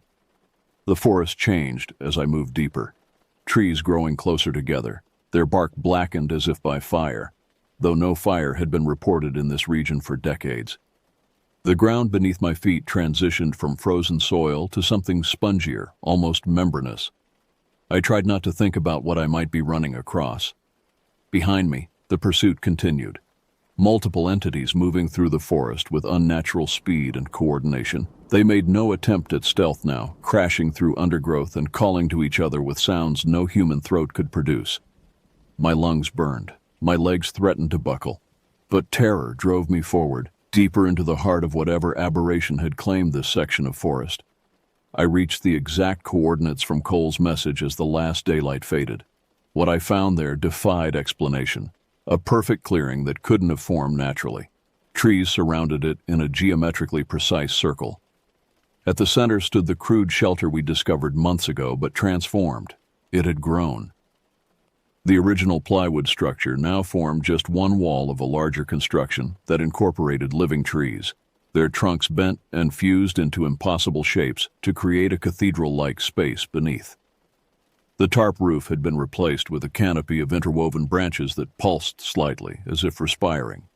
Most disturbing were the photographs, hundreds, perhaps thousands of them, covering every surface. Polaroids, digital prints, ancient sepia-toned images, all showing people in this forest. Some dated back decades based on the clothing styles. Some were recent enough to show modern hiking gear. In many, the subjects looked directly at the camera, expressions ranging from confusion to terror.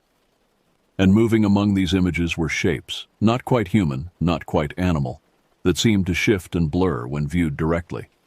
They tended the photographs like gardeners caring for plants, occasionally removing one from the wall and carrying it deeper into the structure. I crouched behind a fallen log, watching this incomprehensible scene unfold. My pursuers had fallen silent, but I knew they were still coming. This place, this structure, was clearly their destination. Their home. As my eyes adjusted to the growing darkness, I noticed something at the center of the shelter. A device that seemed jarringly out of place in this organic nightmare. A camera. Not digital, but an old Polaroid, mounted on what might have been a tripod fashioned from bone and sinew.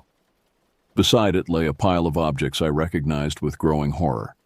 Jason's watch, Cole's pocket knife, my own lost hat that had disappeared during our trip. Personal items taken from dozens, perhaps hundreds of victims over who knows how many years. I understood then, in a moment of clarity that felt like breaking through ice into freezing water. They didn't just take people, they collected them, preserved them somehow in these endless photographs. The camera wasn't just a tool, it was the center of whatever ritual they performed. My revolver had 3 bullets remaining. Not enough to fight whatever these entities were, but perhaps enough for what I needed to do. I waited until the shambling figures moved to the far side of the clearing, then sprinted toward the center of the shelter. The ground beneath my feet felt warm and yielding, like flesh rather than soil. I reached the camera, aimed my revolver at it point blank, and fired twice. The Polaroid exploded in a spray of plastic, metal, and something dark that might have been blood. A scream tore through the forest, not from any single entity, but from the forest itself. The trees shuddered. The ground convulsed. Photographs began falling from the walls, their images melting and running like wax.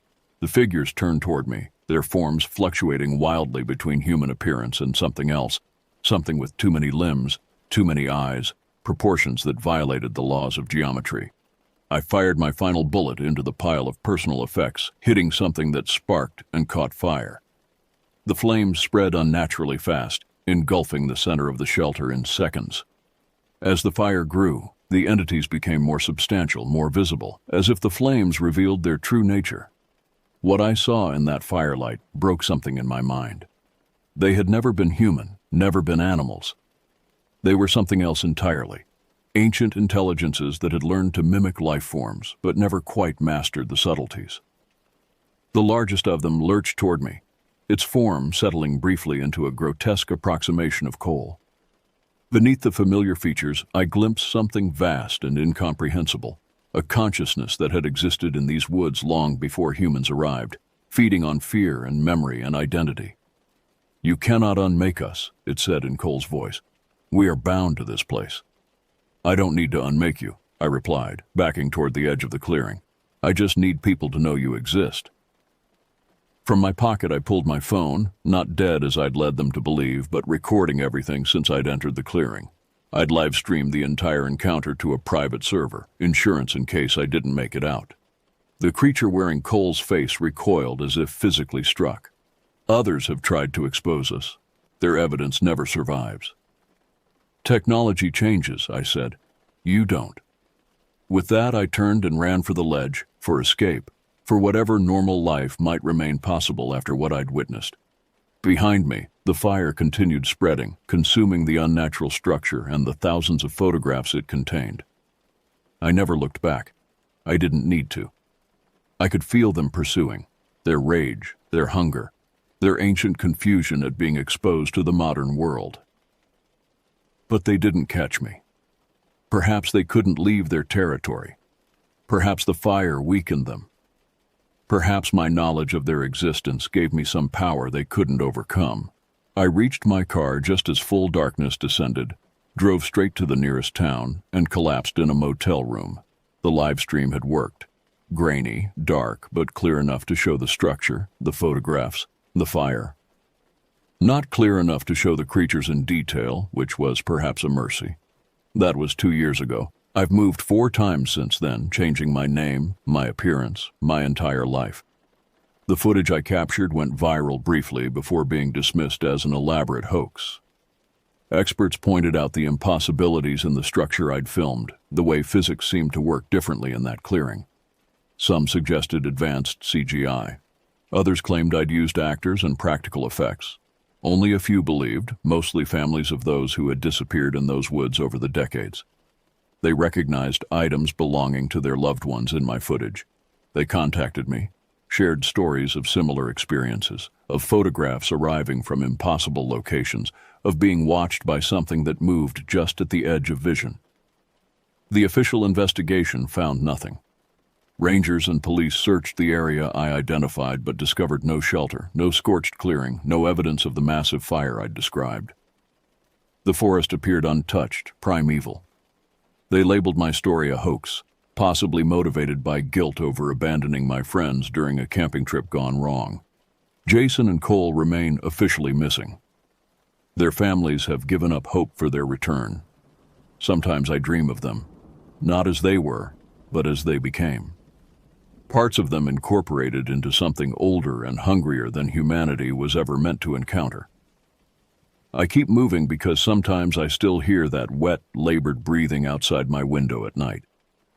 Sometimes I find photographs in my mailbox, images of me sleeping, eating, working, with no postmark or return address. Sometimes my phone captures strange distortions in the background of selfies, tall, thin figures with proportions that shouldn't exist. I've stopped deleting these images. Instead, I collect them, studying them for patterns or meanings I might have missed. The entities in the forest collected photographs as a way of collecting people, their memories, their connections, perhaps even their souls. I don't know if my live stream weakened them or merely angered them. I don't know if burning their collection released their victims or simply destroyed evidence of their existence. What I do know is this: the forest is still there. Whispering Ridge still waits for hikers to stumble across its unnatural clearing. And whatever hungers there is patient, ancient enough to wait decades for revenge, intelligent enough to adapt its methods to a changing world. So I keep moving, keep watching. I've installed cameras in every corner of my current apartment. I sleep with a weapon within reach. I avoid forests entirely. And if you're reading this, consider it a warning. If you're ever hiking and find a clearing that seems too perfect, a campsite with a fire ring already prepared, or a ledge that must be climbed to reach an isolated spot, turn back. Some parts of our world were never meant for human habitation. Some entities we were never meant to encounter. They're still hungry. They're still collecting. And sometimes, on nights when the wind blows just right, I swear I can hear them breathing, just outside my door waiting for me to let down my guard. God help me, sometimes I almost want to.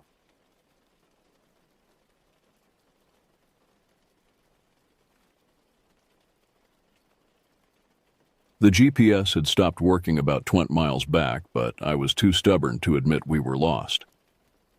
My girlfriend sat in the passenger seat, maps spread across her lap, while our friend occupied the back seat with camping gear piled around her. We had planned this trip for months, desperate to escape the suffocating routine of city life. The main campground at Pine Lake had been our destination, but when we finally arrived after dark, every decent spot was occupied by families with massive RVs and generators humming through the night. There has to be something further out, I muttered, squinting at the poorly lit campground directory. A park ranger, grizzled and weathered like he had spent decades in these woods, ambled over to our car. His flashlight beam cut through the darkness as he leaned down to my window. "Y'all looking for a place to pitch?" His voice carried the weight of too many late nights dealing with frustrated campers. When I nodded, he scratched his beard thoughtfully. "There's a primitive site about 3 miles down the old logging road. Most folks avoid it because there's no facilities, but it's free and quiet." He paused, studying our faces in the dim light. "Real quiet." The way he emphasized those words should have been our first warning. Instead, I thanked him and followed his directions, turning onto a narrow dirt path that seemed to disappear into the forest. The headlights illuminated gnarled branches that scraped against the car windows, creating an unsettling symphony of scratches and groans. My girlfriend's fingers drummed nervously against the door handle. "This feels like the beginning of every horror movie ever made," our friend joked from the back seat. But her laughter sounded forced. The deeper we drove into the woods, the more the jokes faded into uncomfortable silence. The trees grew denser, their canopy blocking out even the faintest starlight. Our headlights seemed pathetically inadequate against the consuming darkness. After what felt like an eternity, we reached a small clearing barely large enough for our car and 2 tents. The moment I turned off the engine, the silence crashed over us like a physical weight. No distant highway noise, no other campers, no night sounds that typically populate a forest. Just absolute, oppressive quiet that made my ears ring. We sat in the car for several minutes, none of us eager to step outside. The headlights created a small bubble of illumination that only emphasized how thoroughly darkness surrounded us. Beyond that weak circle of light, anything could be watching, waiting, calculating our next move. Unloading our gear took twice as long as usual because we kept startling each other. Every rustle of fabric or clank of metal stakes sounded magnified in the stillness. My phone's flashlight provided barely enough illumination to see our hands, let alone properly set up camp. We worked in nervous whispers, as if speaking too loudly might attract unwanted attention from whatever lived in these woods. The ground beneath our feet felt wrong somehow, softer than it should be, with an odd springiness that suggested we were walking on layers of decomposing organic matter accumulated over decades. When I knelt to hammer in tent stakes, the soil gave way easily, releasing an earthy smell tinged with something else, something vaguely sweet and nauseating. My girlfriend struggled with her portion of the tent, her movements jerky with anxiety. "This place gives me the creeps," she whispered, glancing repeatedly at the tree line. "Why do you think that ranger recommended it? If it's so great, why isn't anyone else here?" Our friend had gone unusually quiet, focused intently on her own tent setup. When I asked if she was okay, she just nodded and continued working, but I noticed her hands shaking as she threaded the tent poles.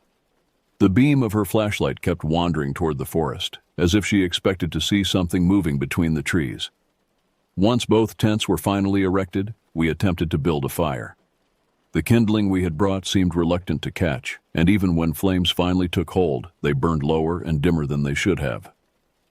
The fire cast dancing shadows that made the surrounding trees appear to shift and sway, creating the illusion of movement where there should have been stillness. We cooked hot dogs over the weak flames, but none of us had much appetite. The food tasted like ash, and every few minutes one of us would stop chewing to listen for sounds that never came.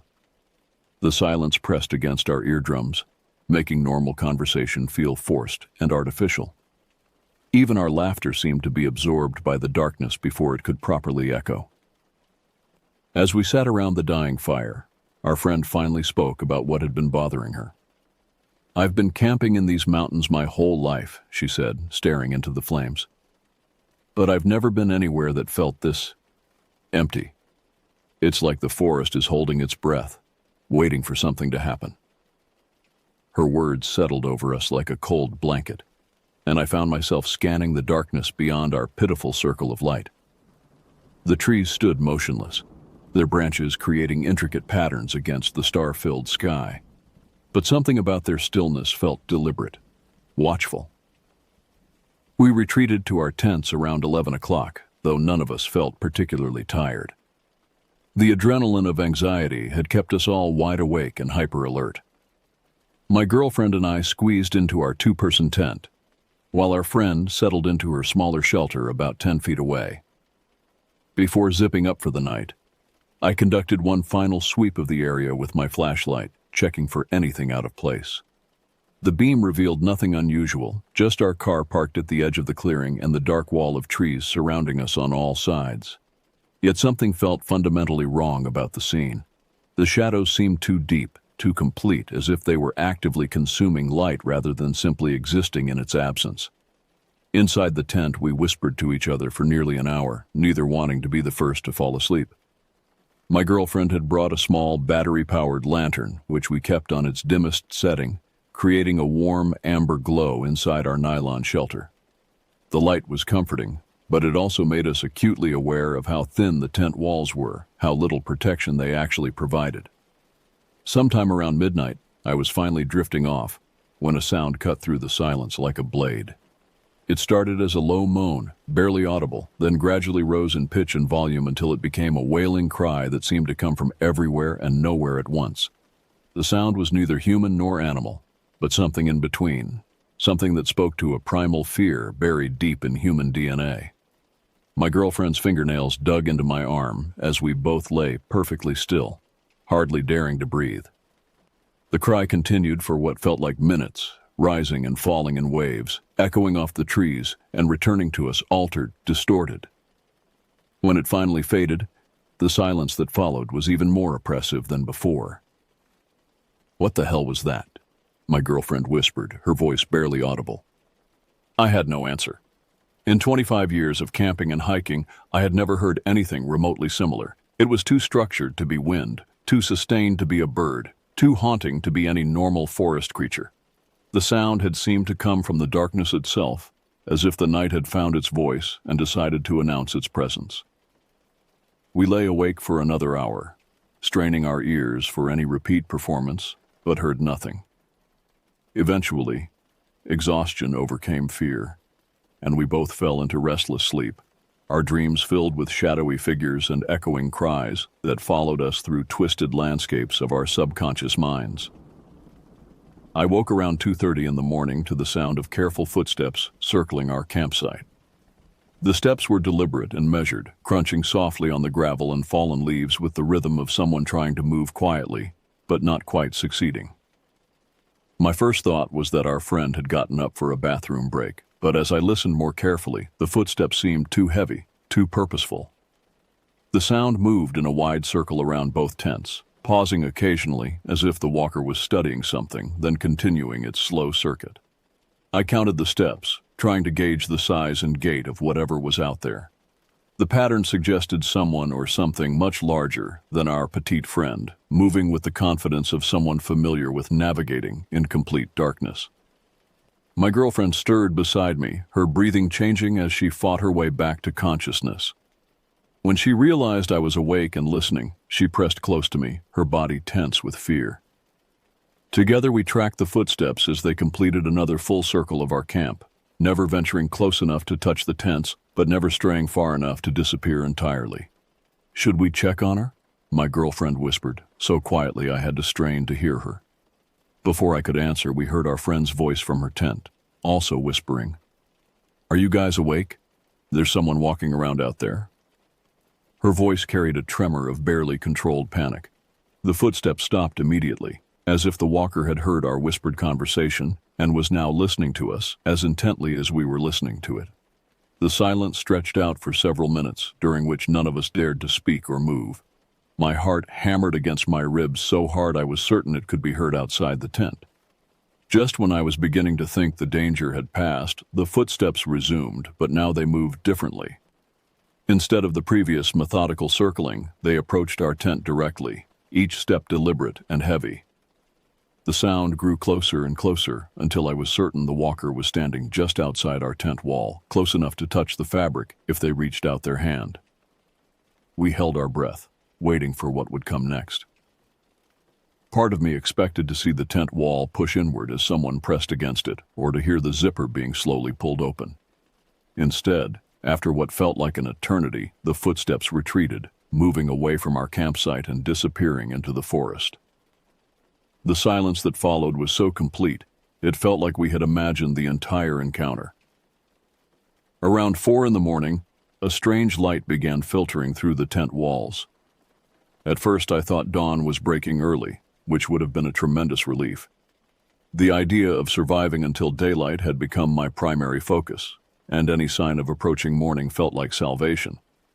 But when I checked my phone, the screen showed 4:17 a.m., far too early for sunrise in late September. The light was wrong anyway, too pale and diffuse to be natural sunlight. It seemed to come from everywhere at once, creating an odd flat illumination that made the tent walls glow with an eerie luminescence. My girlfriend noticed it too, and we both lay there staring at the strange radiance that surrounded us. "What is that?" she whispered, her voice tight with confusion and fear. I had no explanation. The light was bright enough to see by, but when I peered through a gap in the tent zipper, the forest outside appeared to be in complete darkness. It was as if the light existed only within our tent, or perhaps only in our perception. The contradiction made my head spin and my stomach churn with a mixture of anxiety and vertigo. Our friend called out softly from her tent, confirming that she was seeing the same phenomenon. Her voice sounded small and frightened, like a child afraid of monsters under the bed. The three of us were trapped in this bubble of impossible light, surrounded by a darkness that seemed more absolute than any natural night. The false dawn lasted for nearly an hour, during which none of us could fall back asleep. We whispered back and forth, trying to rationalize what we were experiencing, but every explanation sounded more ridiculous than the last. Gas leak from our camp stove causing hallucinations, reflection from some distant light source, mass hysteria brought on by isolation and fear. Nothing made sense, and the longer the light persisted, the more unsettling it became. There was something deeply wrong about light that existed without a source, illumination that defied the basic laws of physics and perception. It felt like a violation of natural order, a sign that we had stumbled into a place where normal rules no longer applied. When the light finally faded around 5:15, the darkness that replaced it seemed twice as thick and oppressive as before. The transition was gradual, like a dimmer switch being slowly turned down, until we were once again surrounded by the absolute blackness of deep forest night. Just as I was finally drifting back toward sleep, something pressed down hard on the lower portion of my sleeping bag, right where my feet were positioned. The pressure was firm and deliberate, as if someone was kneeling on the tent floor and leaning their weight against my legs. The fabric of the tent bent inward, creating a distinct depression that I could both see and feel. Terror shot through my nervous system like electricity, jolting me fully awake and triggering every survival instinct I possessed. Without thinking, I began thrashing and screaming, my voice raw and primal in the confines of the small tent. The sound was barely recognizable as human, more like the cry of a wounded animal fighting for its life. My girlfriend jerked awake beside me, confused and frightened by my sudden explosion of panic. She grabbed at my arms, trying to calm me down, but I continued to struggle against the invisible presence pressing down on my feet. The tent shook violently with my movements, the aluminum poles bending and creaking under the stress. "Stop! Stop!" my girlfriend hissed, her voice urgent with fear and confusion. "What's wrong? What's happening?" But I could not stop. The pressure on my feet felt real and immediate, a tangible threat that my panicked mind interpreted as an attack. I kicked and twisted, trying to free myself from whatever was holding me down, my breathing coming in sharp, desperate gasps that fogged the air inside the tent. After what felt like hours, but was probably only 30 or 40 seconds, the pressure suddenly released. The tent walls sprang back to their normal position, and I found myself free to move. I lay there panting, my heart racing so fast I thought it might burst, while my girlfriend stared at me with wide, frightened eyes. "There was something on my feet," I gasped, trying to explain what had happened. Something heavy, pressing down. But even as I said the words, they sounded insane. How could something press down on my feet from outside the tent without leaving any evidence? How could a physical presence simply vanish without a trace? Our friend called out from her tent, her voice shaky with concern. She had heard my screaming and wanted to know if we were okay. The idea that my terror had been loud enough to wake her made me feel exposed and vulnerable, as if I had announced our location to every dangerous thing in the forest. We whispered back and forth through the tent walls, trying to piece together what had happened, but none of us had answers that made sense. The incident felt simultaneously real and impossible, like something from a nightmare that had somehow bled into waking reality. Despite our fear, we could not simply lie in our tents pretending nothing had happened. The need to understand what was going on finally overcame our terror, and I made the decision to venture outside and investigate. My girlfriend begged me not to leave the tent, but I could not shake the feeling that remaining passive was somehow more dangerous than taking action. I unzipped the tent flap with trembling fingers, the sound unnaturally loud in the oppressive silence. My flashlight beam cut through the darkness, revealing the familiar outline of our campsite, but everything looked different now, more sinister and threatening. The shadows seemed deeper, the spaces between objects more mysterious and concealing. I crawled out of the tent slowly, every muscle in my body coiled and ready to bolt back inside at the first sign of danger. The ground around our tent showed no evidence of disturbance, no footprints or compressed areas where someone might have knelt or crouched. The absence of physical evidence made the experience feel even more unsettling, as if reality itself had become unreliable. Our friend emerged from her tent at the same time, her flashlight beam joining mine in scanning the area. Together we conducted a thorough search of the campsite, looking for any sign of what had caused the pressure on my feet or the footsteps we had heard earlier.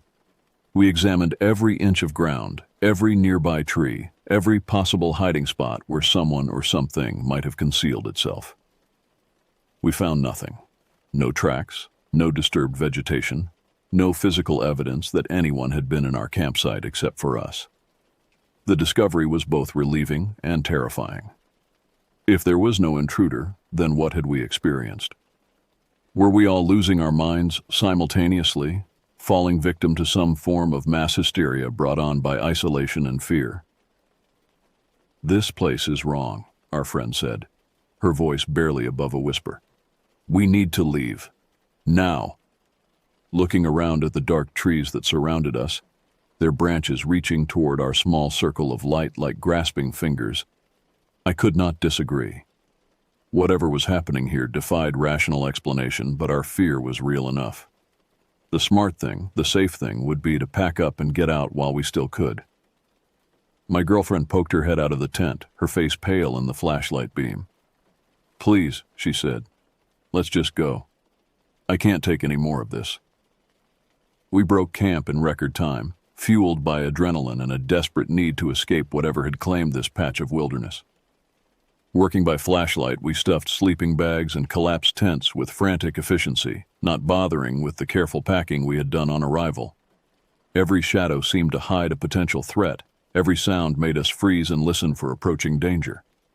The car had never looked so welcoming as it did in those pre-dawn hours, its familiar bulk representing safety and normalcy in a world that had become alien and hostile. We threw our gear into the trunk and back seat without organization, our only goal to get everything loaded and get moving as quickly as possible. As I started the engine, the headlights illuminated the campsite one final time. In that brief moment before we drove away, I could have sworn I saw movement in the tree line, just at the edge of the light's reach, something tall and dark that seemed to shift and withdraw the moment the headlights touched it. But when I looked more carefully, there was nothing there but trees and shadows. We drove in silence down the narrow dirt road, none of us willing to speak until we reached the main highway. The familiar sight of pavement and road signs felt like crossing back into the real world after spending time in some alternate dimension where normal rules did not apply. Only when we were safely surrounded by streetlights and the distant glow of civilization did we finally begin to breathe normally again. Miles later, sitting in a 24-hour diner with coffee growing cold in our hands, we tried to make sense of what had happened. The fluorescent lights and plastic booth seats felt wonderfully mundane after our night in the woods, but the memory of that place lingered like a bad taste. We all experienced the same things, our friend said, stirring sugar into her coffee with shaking hands. The sounds, the light, the feeling of being watched, that has to mean something. I nodded, but I was not sure what it meant. Mass hallucination seemed impossible, but so did everything else we had experienced. The rational part of my mind kept searching for logical explanations, while a deeper, more primitive part simply wanted to forget the whole experience and never return to those woods. Even now, months later, I sometimes wake up in the middle of the night feeling that same pressure on my feet, hearing those deliberate footsteps circling just outside my bedroom. The memory of that place has lodged itself deep in my consciousness, a reminder that there are still corners of the world where humans are not welcome, where ancient forces hold sway over the darkness and the silence. We never went back to find out what we had encountered in those woods. Some questions, I have learned, are better left unanswered. Some places are meant to remain empty, avoided by those wise enough to recognize danger when they feel it pressing down on them in the dark hours before dawn.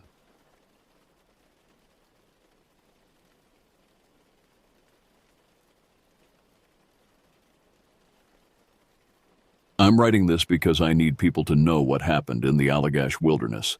The police don't believe me. My family thinks I'm having a breakdown. But I know what I saw, and I know why my 3 best friends never came home. It started as a simple bachelor party weekend. My buddy Marcus was getting married in October, and we wanted to do something different. No strip clubs or Vegas nonsense. Marcus had always been the outdoorsy type, so when he suggested a camping trip to northern Maine, we jumped at it. Jake, Tyler, Marcus, and me, we'd been friends since college, and this felt like the perfect way to celebrate before Marcus tied the knot. I should have paid attention to the warning signs. When we stopped at the last supply store in Allagash, the elderly clerk kept asking if we were sure about heading into the deep woods. "Lot of strange things been happening out there lately," he mumbled, avoiding eye contact. "Folks been seeing things, hearing things." We laughed it off. City boys making fun of rural superstitions. We were idiots. Marcus had found the location on some obscure hiking forum, a supposedly pristine camping spot about 20 miles past the end of the logging roads, accessible only by a challenging hike through dense forest. "Completely untouched," he'd said. "We'll be the only people for miles."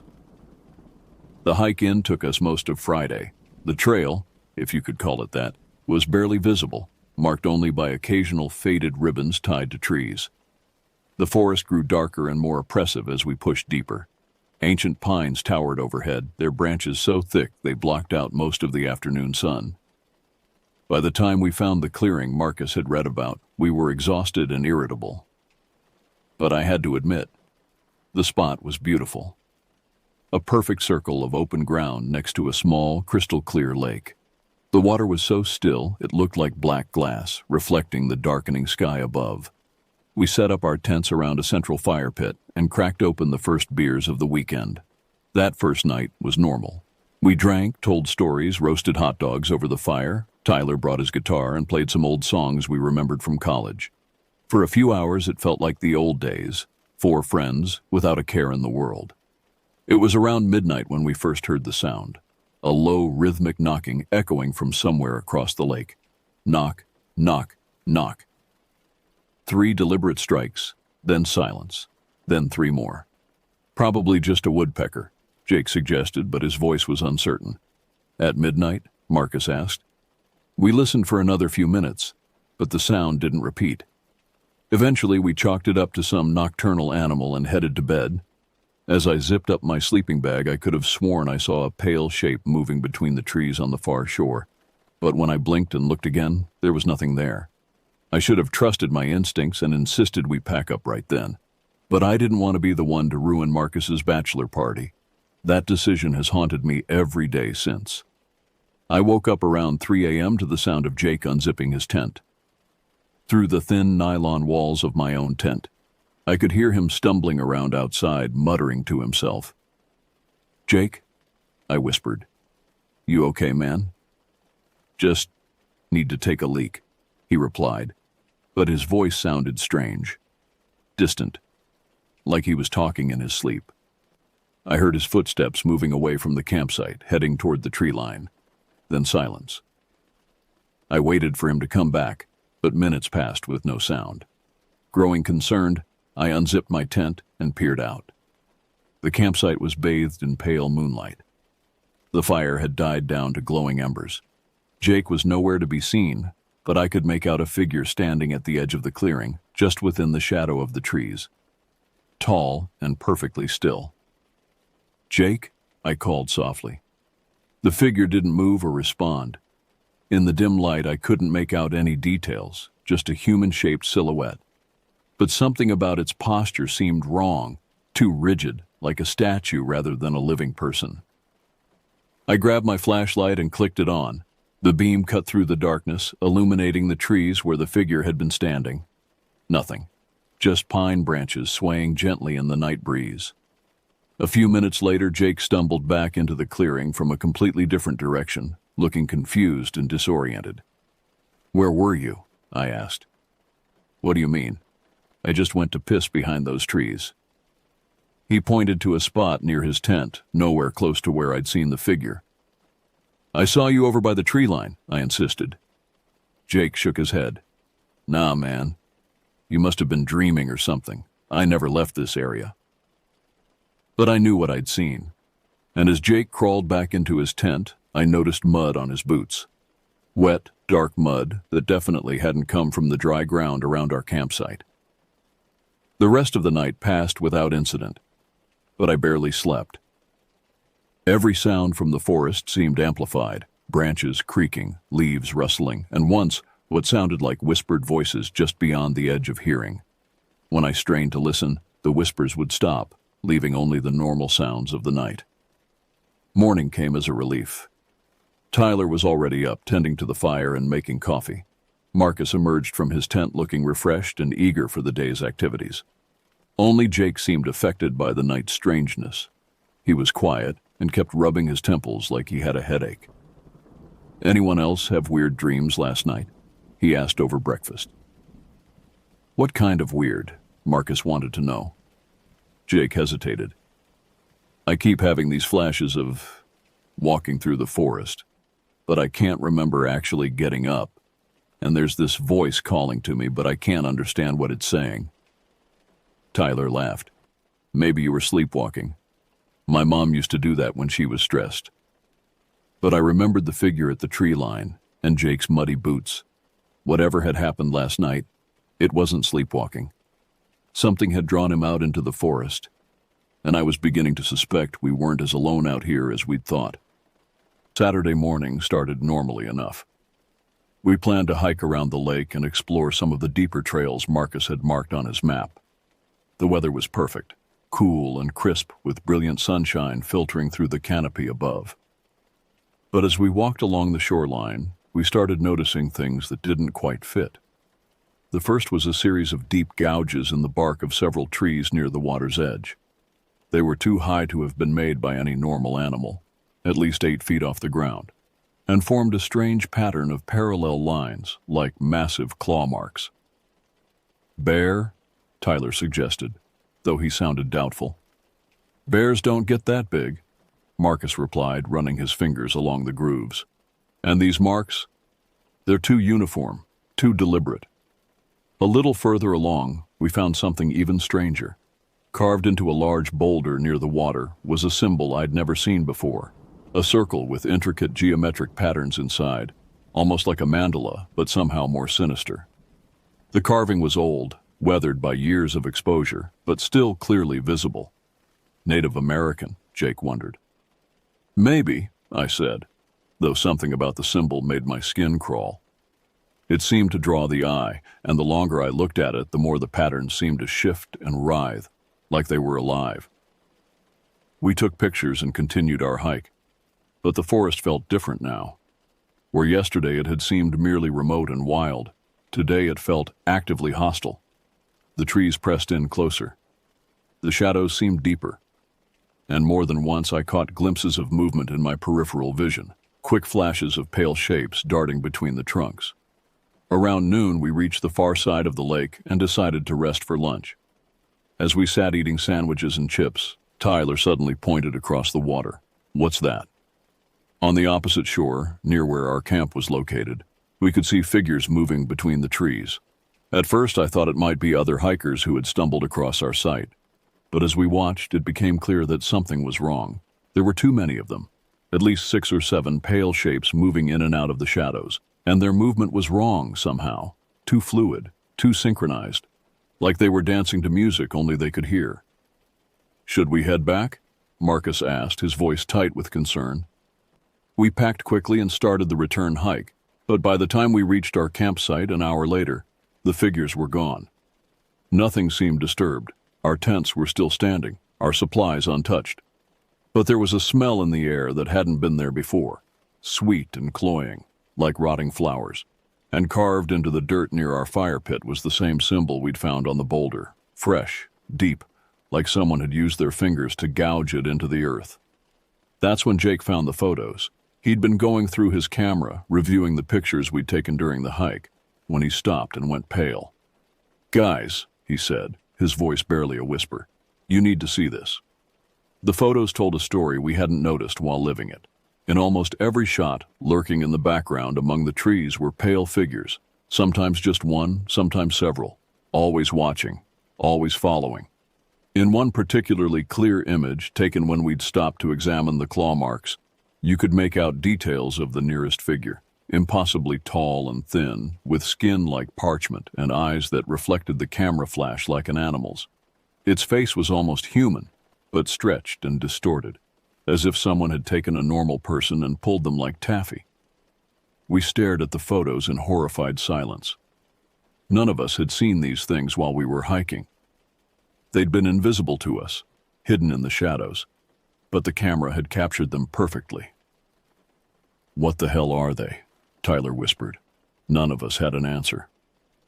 That evening, we huddled around the fire like primitive humans, afraid of what lurked beyond the light. The photos had shaken all of us, but we were too deep in the wilderness to simply pack up and leave. It would be dark soon, and hiking out through unfamiliar forest at night seemed even more dangerous than staying put. We tried to act normal, cooking dinner and sharing stories, but every sound from the forest made us jump. And there were a lot of sounds. Branches snapping, leaves rustling, and that rhythmic knocking we'd heard the first night, now coming from multiple directions around the lake. Knock, knock, knock. Always 3 times, never more, never less. As darkness fell, the activity increased. We could see them now, pale shapes moving between the trees, always just at the edge of our vision. When we turned to look directly, they would freeze, becoming indistinguishable from tree trunks or shadows. But in our peripheral vision, they were constantly in motion, circling our campsite like wolves. "Why don't they just attack?" Marcus whispered, throwing another log on the fire. The flames leaped higher, pushing back the darkness a few more feet. Maybe they're afraid of the fire, Tyler suggested. But I had a different theory. I think they're studying us. As if responding to my words, the knocking sounds stopped. The forest fell completely silent. No insects, no wind, no normal night sounds at all. The pale figures became perfectly still, and I could feel their attention focused on us like a physical weight. Then Jake started talking. "We should go to them," he said in a voice that didn't sound quite like his own. It was flat, emotionless, like he was reciting something he'd memorized. "What?" Marcus stared at him. "They're calling to us. Can't you hear them? They want to show us something." Jake stood up from his place by the fire, his eyes reflecting the flames like mirrors. Tyler grabbed his arm. "Sit down, man. You're freaking us out." But Jake pulled free with surprising strength. "You don't understand. They've been waiting so long. They need us to complete the circle." He started walking toward the tree line, his movements jerky and unnatural, like a marionette being controlled by inexpert strings. I jumped up and tackled him before he could reach the shadows, wrestling him to the ground near the fire. "Jake, snap out of it!" For a moment he struggled against me with inhuman strength, his fingers clawing at my arms and face. Then suddenly he went limp and blinked in confusion. What happened? Why am I on the ground?" We helped him back to his seat by the fire, but he claimed not to remember standing up or trying to leave. As far as he knew, he'd been sitting there the whole time, listening to the sounds from the forest. The rest of the night passed in tense vigil. We took turns keeping watch while the others tried to sleep, but none of us got much rest. The pale figures continued their endless circling, and every few hours, one of us would start to stand up with that same blank expression Jake had worn, muttering about joining them in the forest. By dawn, we were exhausted and terrified. The figures had disappeared with the sunrise, but we all knew they would be back when darkness fell again. And next time, they might be stronger, more persistent. We had to get out of those woods before night fell again, no matter what it took. We broke camp at first light, stuffing our gear into backpacks with shaking hands. None of us talked about what had happened during the night, Jake's strange behavior, the constant feeling of being watched, the way each of us had felt compelled to walk into the forest. We just wanted to get back to civilization as quickly as possible. The hike out should have taken us 6 hours, following the same fated trail we'd used to get in. But within the first hour, we realized something was wrong. The trail markers, those strips of faded ribbon tied to trees, were gone. Not just missing, but completely absent, as if they'd never existed in the first place. "We must have taken a wrong turn," Marcus said, studying his compass and map. But the compass needle spun wildly, unable to find magnetic north. "This is impossible," Tyler muttered, tapping the face of his GPS unit. The screen showed nothing but static. "It was working fine yesterday." We backtracked, trying to find the path we'd followed in, but the forest seemed to have rearranged itself overnight. Trails that should have been there weren't. Landmarks we remembered had vanished, and every direction we tried led us deeper into the woods instead of out. By noon, we were hopelessly lost. That's when we started seeing them in daylight. At first, it was just glimpses, pale shapes flitting between distant trees, always at the very edge of our vision. But as the day wore on, they became bolder. We could see them clearly now, standing motionless among the pines, watching our every move. They were definitely not human, despite their roughly humanoid shape. Too tall, too thin, with limbs that bent at impossible angles. Their skin was the color of bleached bone, and their faces were blank expanses of flesh with holes where eyes and mouths should be. Yet somehow, I could feel them watching us, following our every movement with those empty sockets. "Don't look directly at them," I warned the others. "I think that's what triggers their response." But it was hard not to look. They were everywhere now, forming a loose circle around us as we stumbled through the forest. Sometimes they would move closer, forcing us to change direction. Other times they would block paths entirely, standing like pale sentinels until we found another route. They were herding us, driving us deeper into the wilderness, further from any hope of rescue. As afternoon faded toward evening, we stumbled into another clearing, this one smaller than our campsite, surrounded by ancient standing stones covered in those same twisted symbols we'd seen carved into the boulder. The stones formed a perfect circle, and in the center was a depression in the earth, filled with what looked like ash and charred bone fragments. "We need to keep moving," I said, but Jake had already walked to the center of the circle. "Look at this," he called, kneeling beside the ash pit. "There are symbols here too, and they're beautiful." There was that same flat, emotionless tone in his voice that we'd heard the night before. Tyler and Marcus started toward him, their eyes taking on that same blank expression. "Stop!" I shouted, but they kept walking. All three of my friends now stood in the center of the circle, staring down at the symbols carved into the stone around the ash pit. The pale figures emerged from the forest, no longer hiding among the trees. Dozens of them, all moving with that same fluid, synchronized motion. They surrounded the stone circle but didn't enter it, just stood there watching my friends with their empty eye sockets. Then Jake began to speak, but the words weren't English. They weren't any language I'd ever heard, harsh, guttural sounds that seemed to hurt my ears. Marcus and Tyler joined in, their voices blending into a horrible chorus that made the air itself vibrate with wrongness. I realized with growing horror that they were completing some kind of ritual, and I was the only one still free to stop them. I ran toward the stone circle, shouting my friends' names, but it was like they couldn't hear me. They continued their inhuman chanting, their voices growing louder and more discordant with each passing moment. The symbols carved into the standing stones began to glow with a sickly phosphorescent light. The pale figures surrounding the circle swayed in rhythm with the chanting, their movements becoming more frenzied. Some of them had begun to change, their already distorted features stretching and warping into even more grotesque configurations. Whatever they were, this ritual was transforming them into something worse. As I reached the edge of the circle, an invisible barrier stopped me cold.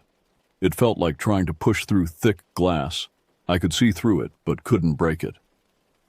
My friends were only a few feet away, but they might as well have been on another planet. The chanting reached a crescendo, and the ash pit in the center of the circle erupted into flames. But these weren't normal flames. They burned cold and blue, casting everything in an eerie underwater light. In the fire, shapes began to form, writhing, tentacled things that defied description, as if someone was reaching through from another dimension. Jake suddenly stopped chanting and looked directly at me. But his eyes were gone, replaced by the same empty sockets as the pale figures. When he smiled, his mouth opened far wider than any human mouth should, revealing rows of needle-sharp teeth. "Join us," he said in a voice like grinding stone. "Complete the circle." Marcus and Tyler turned toward me as well, their faces showing the same horrible transformation. Whatever had taken them wasn't content with 3 sacrifices. It wanted all 4 of us. I stumbled backward, finally understanding what was happening. These things, whatever they were, had been waiting in the forest for who knows how long, drawing people deeper into the wilderness to serve as vessels for some ancient ritual. The symbols, the herding behavior, the way they'd isolated us from civilization, it had all been leading to this moment. But they needed willing participants. That's why they'd spent so much time studying us, learning how to manipulate our thoughts and behavior. The compulsion to walk into the forest, Jake's sleepwalking episode, the way our equipment had failed when we tried to leave. They'd been slowly breaking down our resistance, preparing us for this final step. The barrier around the circle flickered, and I realized it was weakening. The transformation of my friends was almost complete. Their skin was taking on that same pale, parchment-like quality as the other creatures. Soon they would become permanent guardians of this place, waiting to lure in the next group of victims. I had to act fast. Remembering my pocket knife, I pulled it out and drew the blade across my palm, letting blood drip onto the ground. The pale figures recoiled with hissing sounds, and the barrier around the circle wavered even more. The creatures didn't like fresh blood. It disrupted their ritual somehow. I squeezed my cut hand, letting more blood flow, and the barrier finally collapsed entirely. I lunged forward, grabbing Jake by the shoulders and shaking him violently. "Fight it! You're still in there somewhere." For just a moment, his empty eye sockets flickered, and I saw a glimmer of my old friend looking back at me. "Run," he whispered in his normal voice. "It's too late for us, but you can still get away. Run." Then the thing wearing Jake's face let out an inhuman shriek and lashed out with claws that hadn't been there a moment before. I dodged backward as Marcus and Tyler converged on me, their movements now completely inhuman. The pale figures began closing in from all sides. I had seconds before they overwhelmed me completely. I turned and ran into the forest, leaving my transformed friends behind in that cursed circle of stones. I crashed through the forest in blind panic, branches tearing at my clothes and face as I fled from the stone circle. Behind me I could hear them coming, not just the pale figures, but the things that had been my friends, their inhuman shrieks echoing through the trees. They moved differently now. Where before the pale figures had been eerily graceful, the transformed versions of Jake, Marcus, and Tyler were violent and chaotic, smashing through undergrowth like wild animals. But they were fast. Impossibly fast. And I could hear them gaining on me with every step. My lungs burned and my legs felt like jelly, but I forced myself to keep running. I had no destination in mind, no plan beyond getting as far away from that ritual site as possible. In my terror, I'd lost all sense of direction. For all I knew, I was running deeper into the wilderness instead of toward civilization. A root caught my foot, and I went down hard, rolling through dead leaves and pine needles. As I struggled to get back up, I heard them getting closer, the sound of breaking branches and that awful chittering noise the pale figures made when they moved. I scrambled behind a fallen log just as the first of them burst into the small clearing where I'd fallen. It had been Jake once, but now it was something else entirely. Its limbs had stretched and elongated, giving it an insect-like quality. Its face was a nightmare of exposed bone and gaping wounds, with those needle teeth protruding from its distended jaw. It sniffed the air like an animal trying to locate my scent. Two more creatures emerged from the forest, the things that had been Marcus and Tyler. They spread out, methodically searching the area while making that horrible chittering sound to each other. I held my breath and pressed myself against the rotting bark of the fallen tree, praying they wouldn't find me. One of them, Tyler, I think, passed within inches of my hiding spot, close enough that I could smell the putrid odor rising from its transformed flesh. After what felt like hours but was probably only minutes, they moved on, disappearing deeper into the forest. I waited until their sounds faded completely before daring to move. As I crept out from behind the log, I noticed something that made my heart leap with hope. In the distance, barely visible through the trees, I could see electric lights, not the cold phosphorescence of the ritual stones, but warm yellow light that meant human habitation. I started toward the lights, moving as quietly as possible. Every sound made me freeze and listen for signs of pursuit, but the forest around me remained silent. Too silent. Even the normal nighttime sounds of insects and small animals were absent, as if the presence of those creatures had driven away all natural life. The lights turned out to be coming from a small hunting cabin tucked into a grove of birch trees. It looked abandoned. The windows were dark, and there was no smoke from the chimney. But it represented the first sign of civilization I'd seen since our ordeal began. I approached carefully, half expecting it to be another trap, but the cabin appeared genuinely empty. The door was unlocked, and inside I found basic supplies, canned food, bottled water, and most importantly, a battery-powered radio. I tried every frequency, desperate to reach someone, anyone who could help. Finally, on an emergency channel, I picked up the voice of a park ranger. "This is Ranger Station Alpha. Anyone copy?" "Please help me," I gasped into the microphone. "I'm lost in the Allagash wilderness. My friends..." "Something happened to my friends. They're gone." There was a pause, then, "Son, what's your location? We'll send help right away." I gave him what details I could about the cabin and the surrounding area. He promised to have a search team to me by morning, told me to stay put and keep the radio on. But as I sat in that dark cabin, waiting for rescue, I could hear them out there in the forest. The chittering sounds, the snapping of branches. They were still looking for me, still hunting. And somewhere among those sounds, I heard familiar voices calling my name. Jake, Marcus, Tyler. or the things that had taken their forms, trying to lure me back outside. I huddled in the corner of the cabin with a hunting knife I'd found in a drawer, knowing that my real ordeal was just beginning. The rescue team found me at dawn, huddled in the corner of that hunting cabin, clutching the knife and muttering incoherently about pale figures and twisted rituals. I'd apparently been there for 3 days, though it felt like mere hours to me. They were kind, but skeptical. Search and rescue teams scoured the wilderness for weeks, looking for any trace of Jake, Marcus, and Tyler. They found our original campsite exactly as we'd left it. They found the stone circle where the ritual had taken place, but the symbols I remembered seeing were weathered and faded, centuries old according to the archaeologists they brought in.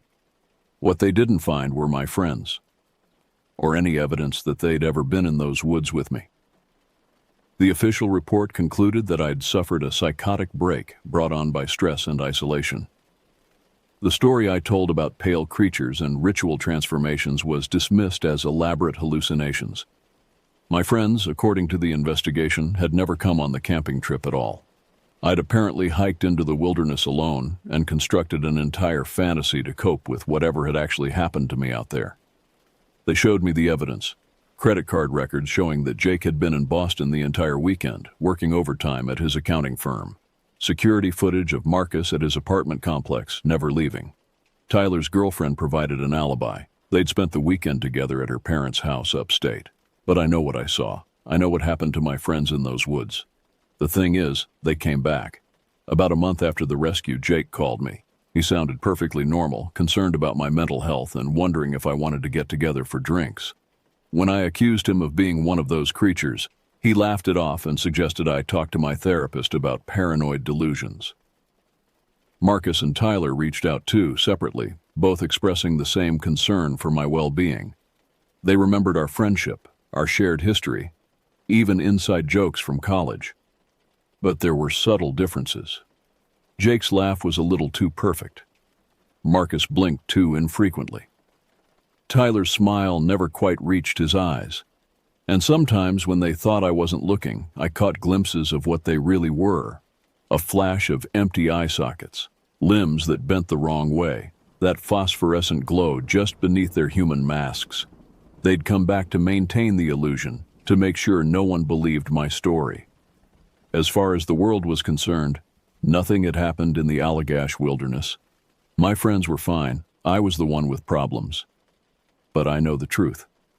Those things are still out there, wearing the faces of people I once loved, waiting for the next group of victims to wander into their territory. The ritual continues, and they're growing stronger. I've tried to warn people. I've posted on forums, created blog entries, even contacted paranormal investigators. But there's always a rational explanation, always evidence that contradicts my story. My friends have made sure of that. So I'm writing this final account, posting it here where maybe someone will listen. If you're planning a camping trip to northern Maine, stay away from the deep woods around Allagash. Don't follow unmarked trails. Don't trust faded ribbons tied to trees. And if you see pale figures watching you from the forest, don't investigate. Don't try to make contact. Run. Run as fast and as far as you can, and don't stop until you're back in civilization. Because if you don't, you might end up like my friends, transformed into something that wears a human face but serves an ancient hunger that can never be satisfied. I've been having the dreams again lately. Dreams of walking through dark forests, following whispered voices that call my name. I wake up with mud on my feet and pine needles in my hair, even though I live in a downtown apartment now, miles from the nearest trees. They're calling me back. The ritual isn't complete yet. They still need their fourth participant. And I don't know how much longer I can resist their pull. If you find this story and I've disappeared, you'll know where I've gone. Don't come looking for me. Don't trust anyone who claims to be my friend if they show up after I'm gone. Just remember, sometimes the only way to survive is to run and keep running until the voices in the forest finally fall silent. But they never really do. They're calling to me now as I write these final words, promising me peace, promising me reunion with my friends, promising an end to the fear and isolation I've lived with for months. Maybe it's time to stop running. Maybe it's time to complete the circle. This post was found on the user's computer after his disappearance. Local authorities conducted another search of the Allagash wilderness, but found no trace of him. The case remains open, though it has been classified as a probable suicide. His friends Jake Morrison, Marcus Chen, and Tyler Brooks were questioned, but had solid alibis for the time of his disappearance. They expressed sadness about his deteriorating mental state and wished they could have done more to help him.